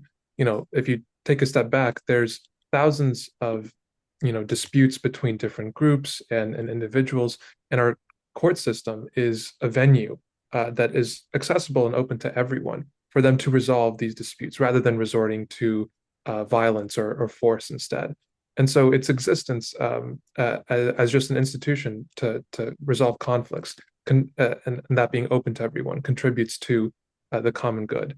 And I mean, there's also the fact that the judiciary, through its power of judicial interpretation, is able to restructure um, our system of government to better uphold the ideals of the Constitution in a way that no other branch could do. And in particular, I think when it comes to election law, the court has had some really famous decisions that have done a good job of this. For instance, starting with the case of Baker v. Carr, the court has been involved in cases of uh, malapportionment, which is different from gerrymandering, which is still unfortunately very much a live issue. But the idea that congressional districts have to follow the one person, one vote rule, where they have to be of roughly equal population, because before legislative districts at the state and federal level used to be incredibly uh, unbalanced in terms of their population. And this would result in some individuals having far greater voting power than others.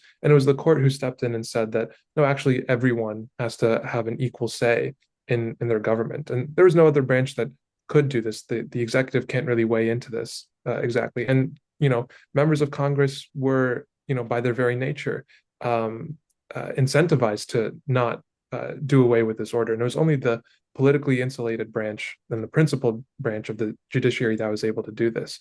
And, in terms of more traditional conceptions of the common good, in terms of, promoting policies that benefit everyone, there have been some cases where the judiciary has done this, with the case Jacobson v. Massachusetts in 1905, upholding vaccination requirements as being constitutional. The court, is able to weigh the balance between protecting individual rights while also considering public health. And as you go into, different areas of the law, you'll see that there's sort of balancing between these two factors is present in a lot of different areas, with strict scrutiny requiring that the government have a compelling government interest, that being something that promotes the common good essentially as being a requirement for any policies that may infringe on fundamental rights. So the court considers the common good in their decisions as well. They also, are able to enable different branches of government, like Congress with the Commerce Clause, to pass legislation in areas that benefit the common good. And so, the judiciary having a final say means that they're able to make sure that, the common good is being upheld in various instances. I will also just briefly say that, arguably, some of the cases that we've talked about that advance, individual rights or prevent government overreach are also ways of advancing the common good, because, we're all better off with Brown v. Board, mandating that we dismantle segregation and have an integrated society, or preventing, things like, executive overreach from trampling on rights that benefits everyone. And so, just because the court is insulated and is committed to the rule of law and is able to peacefully resolve things in a way that society is better off for having the judicial branch. Those are the ways that the judiciary is able to promote the common good. I think it's me next. Yeah, And I just saw somebody write taxes. There's been some great examples in the comments. I'm reading them all. And I'm actually going to start with that one, with taxes, because Article 1, Section 8 begins with: the Congress shall have power to lay and collect taxes, duties, imposts, and excises, to pay the debts and provide for the common defense and general welfare of the United States. If that doesn't sound like the common good, then I don't know what Constitution you're reading, but that is the duty of Congress, right? And with the power of the purse, they keep our government going. Obviously, we've seen some shutdowns over the last several years or decades, because Congress is, sometimes at odds with itself about how to fund the government for the common good. But I want to also focus on the 16th Amendment to the Constitution in 1913, which created income tax, which really expanded the legislative power, because now there's a lot more budget at play that Congress is debating, periodically, about how to allocate for our armed forces, for executive agencies, for other uses, for the courts, the court system below the Supreme Court. And so Congress is far more powerful now because of the amount of money they're able to allocate and move around for various purposes than they were prior to 1913. They also meet a lot more frequently now that they can, travel by plane, etc., to go to Washington, D.C. But another example where we see Congress has weighed in significantly over the years is transportation, right? So that's a common good. The military service, transportation, those are very, fundamental common goods for a government to focus on. So we've seen things like the Federal Highway Act of 1956, which created all of the freeways that we see around the country, or a lot of them at least. The Federal Motor Carrier Safety Administration and Safety Act, which regulates commerce around the country, especially with semi trucks, our food shipping. We've seen police powers, our education, including the We the People program, which used to be funded in part through congressional dollars. It is not anymore, which is part of why CACE actually exists. Aviation with the Federal Aviation Administration, navigable waterways, lots of legislation governing our military, white collar crime, such as the Dodd-Frank Act, which admittedly is not as strong as it used to be, or has never really been that strong, maybe. But even immigration laws, which we usually think of as an executive area of authority, were passed first by Congress in order to even create those authorities in the first place.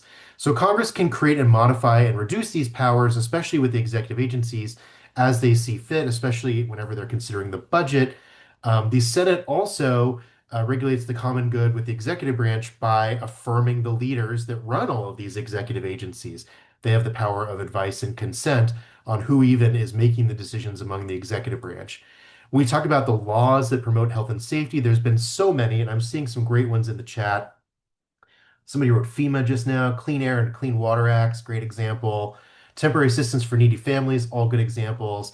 OSHA, I mentioned earlier, the FLSA, which is our minimum wage and overtime laws at the federal level, the National Labor Relations Act for unions, Voting Rights Act, Civil Rights Act, which we've talked about already, the CARES Act under the Biden administration, the Family First Coronavirus Response Act is a favorite of mine because it was very interesting. It was the first national sick time law that applied temporarily during the coronavirus pandemic, infrastructure bills, the Patriot Act, any number of laws that are passed in Congress to serve the common good. I saw FEMA mentioned earlier, ACA was just mentioned, which is sometimes called Obamacare. Those are all congressional acts. Um, and they also have the supremacy clause under Article 6 of the Constitution, so that all of these acts that are passed in Congress affect the states as well, and they have to abide by them. So, where Congress occupies the field, especially with their things like environmental policy, the states can't weigh in and go against the wishes of Congress or try to pass their own laws if they are at odds with congressional authority in those areas. So sometimes we call this the dormant commerce clause as well, where because of the existence of the commerce clause, states can't necessarily weigh in on a federalism basis to supersede what Congress might be able to do under the commerce clause. Um, we've talked about the military powers, which I mentioned in the last section. But Congress right now is grappling with the war in Iran and whether they want to weigh in the executive branch through a use of military force authorization, because Congress ultimately does control the war powers beyond certain emergency situations. You see Congress come in and make the director of the FBI have to testify, for example, or the attorney general, and explain how their actions are promoting the common good. And they can defund agencies or take other sanctions against agencies when they're not. So there's very powerful oversight within Congress. And one thing we're hearing a lot about the midterm elections is an expectation that Congress is going to use their subpoena, investigation, and oversight powers, maybe even their impeachment powers again, significantly over the final 2 years of the Trump administration if the Democrats take control of one or both bodies of Congress. They also control certain things within the judicial branch. The Congress has created the rules of evidence and the rules of civil procedure that govern how the courts must conduct themselves. Congress can always change that at any time. Congress can even eliminate or defund lower courts, not the Supreme Court, but other courts. Um, so we see that for example, Congress has even acted to steal, I use that in air quotes, but Supreme Court seats that they believe, they can weigh in on and prevent a certain president from nominating and then having advice and consent on a Supreme Court uh, nominee. So it's very common that Congress is the first to act, and sometimes even the last to act on these issues of the common good, and influencing how the bureaucracy works in the executive branch and how the judicial branch operates as well. Let's turn it over. I think, Aaron, you've got the last word. Awesome. Yeah. I think, building on what my colleagues Rashab and Sean have said and looking at everything in the chat, I will put forth the argument that, I agree with what a lot of has been said, but that the executive, in kind of contrast to these two branches, has two separate mechanisms of promoting the common good. And so the first being kind of in line with what Rashab and Sean have said is that for many of these, methods of the common good, particularly all the acts that have been mentioned, right? Many of those are, yes, instantiated by the Congress, but are approved by the president and then implemented through the executive branch. So when we think about OSHA, we think about the Department of Labor actually being the agency that implements that and being the agency responsible for interacting with people, for interacting with companies, and for creating the specific kind of policies that matter for day-to-day implementation of OSHA. In my world of the PhD and of governance research, we have this idea of on the ground policymakers. And there's this idea among scholars that, policy is, yes, in one hand made by the legislators in Congress, but in reality, the policies are not necessarily what is written in the Affordable Care Act. The policies are the things that are decided by the agents who work for the organizations that are implementing this day to day, right? The state of California legislative branch might say one thing is the law, but the California Highway Patrol officer who has actually pulled you over is a policymaker just as much because they are the person who are making the decision whether to let you go or to pull you over or to arrest you. And so, under that regard, I think for many of these actions, we can think of the executive branch as being the branch that makes the final arbitrating decision, right? When we think about Clean Air and Clean Water Acts, we can think about how, yes, Congress set a goal to protect the people from pollution in air and in water. And yet the actual minutia of what that means, right? How many parts per million of lead can you have in your drinking water? How do you actually go through the work of telling coal plants to introduce carbon capture technologies? All of that work is not really done by the Congress. It's done by executive agencies. And so the EPA, the Department of Labor, Department of Homeland Security, all of these departments are the ones that are actually implementing policy on a day-to-day span. And so that's one half of it. The second half I will just kind of make very quickly is that the executive, and in this case more of the president themselves, also has the power of the bully pulpit and the power to set the agenda and often to create the common good themselves. So again, just kind of wrapping up with the quote here, uh, Theodore Roosevelt wrote in his autobiography that I declined to adopt the view that what was imperatively necessary for the nation could not be done by the president unless he could find some specific authorization to do it. My belief was that it was not only his right, but his duty to do anything that the needs of the nation demanded, unless such action was forbidden by the Constitution or by the laws. I acted for the public welfare. I acted for the common well-being of all of our people, whenever and in whatever manner was necessary, unless prevented by direct constitutional or legislative prohibition. And in this quote, what Roosevelt is talking about is intervening between management and a labor strike for a national coal strike, I believe. And so, despite the fact that the Constitution never explicitly authorizes the president to be an arbitrator in union issues, the President Roosevelt acted on behalf of the common good. And I think this harkens back to kind of what we talked about at the very beginning, or what I talked about in terms of the philosophical entities or the philosophical ideas that inspired the Constitution, the idea of philosopher kings being, someone who worked for the benefit of the nation. I think that speaks to often what the president is able to do through the bully pulpit and through their ability to be energetic, as I kind of brought up in the beginning, and to decide what needs to be done for the good of the nation. And so, for that reason, the executive branch is the most powerful branch of government. Thank you, panelists. That was wonderful. I hope everyone is clapping in their own silent Zoom rooms. Before we head into breakout sections to decide whether, like who you think won that debate, can you please speak up now if you have any questions for the panel?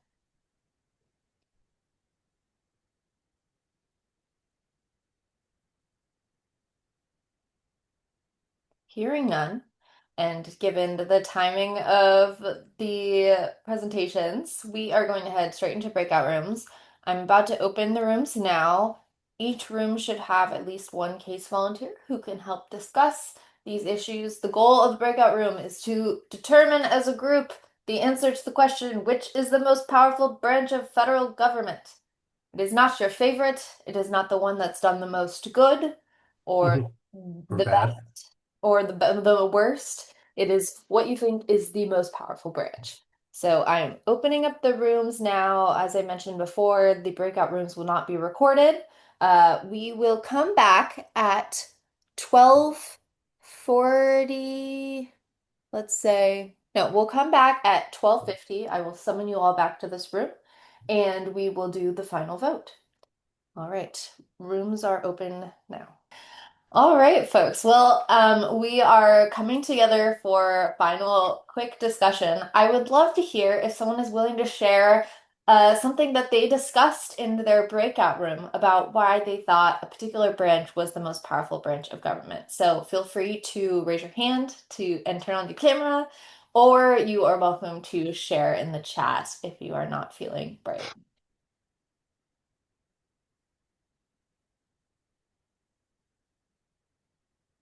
Anyone want to share something from their section?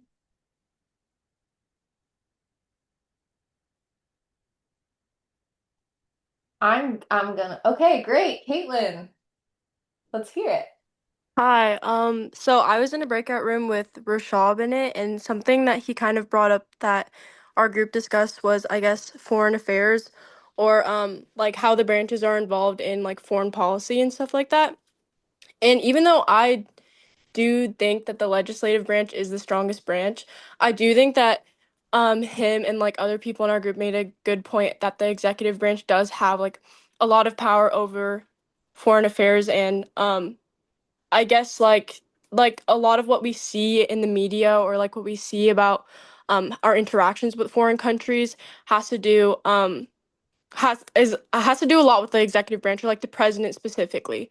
Like we see it a lot like right now in our country like with the war in Iran or like or the our involvement in the war with like Israel and Palestine slash Gaza. So I think that was big, but I did argue in our breakout room because I am a supporter of the like legislative branch that the legislative branch has a lot of power to check and balance the executive branch. Which obviously all branches do, but I do think like it's important to mention that the legislative branch can kind of has to like approve the cabinet members that the president appoints, has to approve like treaties, things like that. So and they're the only branch that can declare war. So I think that's like super important to bring up and would be like a I guess like another point to add on as to why the legislative branch is the strongest branch or the most powerful. And real quick in my room, Sabrina, we did talk about the Merrick Garland, Judge Garland, stolen, if you will, in air quotes, Supreme Court seat. All right, I think I saw Vedant from my group raise his hand. Hopefully he still wants to participate. Yeah, so our group definitely discussed how since the executive branch doesn't have a lot of, let's say, powers like written on to the Constitution, they're able to exercise their tyrannical power. They're able to exercise tyrannical power for those 4 years or 8 years that they have a term. And the Congress is inherently limited because it has such a long part of the Constitution that while there are implied and inherent powers, you won't be able to really push as far as the judicial branch or the executive branch is able to. Great. And then in the chat, we talked about how the various authority given to the independent agencies increases the powers of the executive, especially after recent court decisions have increased presidential control over the agencies, such as being able to arbitrarily replace agency heads. Great recap. Yeah, Yep, that's that was excellent. our room. Any other folks want to share what they discussed?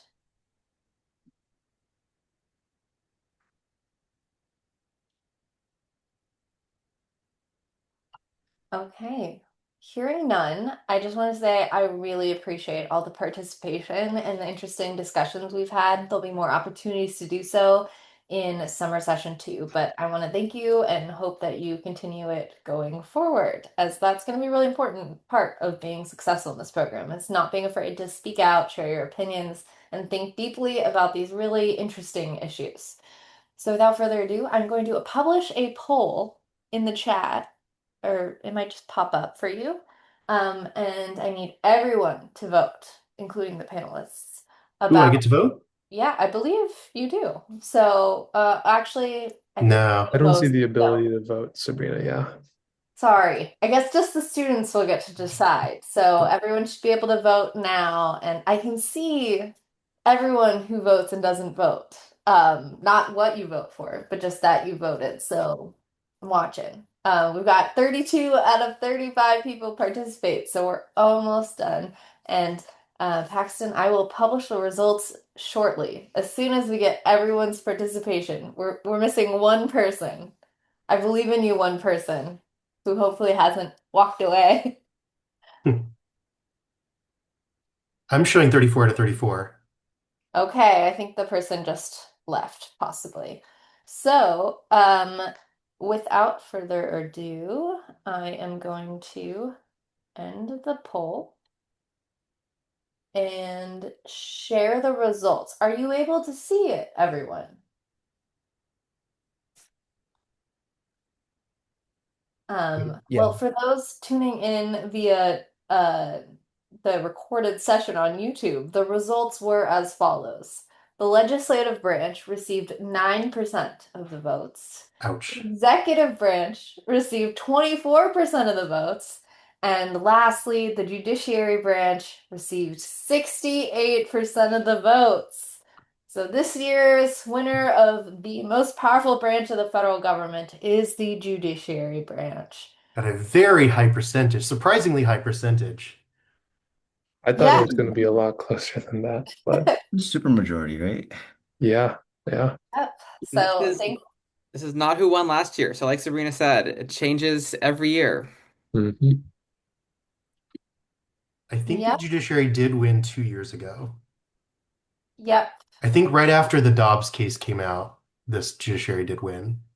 Right. And last year, I believe the executive branch won when I was the executive branch. Not to Damn. say that affected it. I think it was more Trump, but who knows? Anyway, thank you all for participating. We will see you at the next summer session, and I'll be sending out the links and the schedule and the materials just like I did for this session. I also send everything to your teachers every time, and I'll be circulating the recording of this too. So if you want to go back to look at it, or if you have a classmate that didn't make it, that would be great. I love all of the fans for Rashab in the chat. So anyway, thank you all. And if you have any questions in the meantime, my email is sabrina@caciviceducation.org. I'm gonna put it in the chat, but your teachers all have my email as well. So they are welcome. And even if you have a question for somebody else as part of CASE, you can feel free to email me and I will get you connected to the right person as we go forward. So I hope you enjoy the rest of your Saturday and see you all soon. Thanks.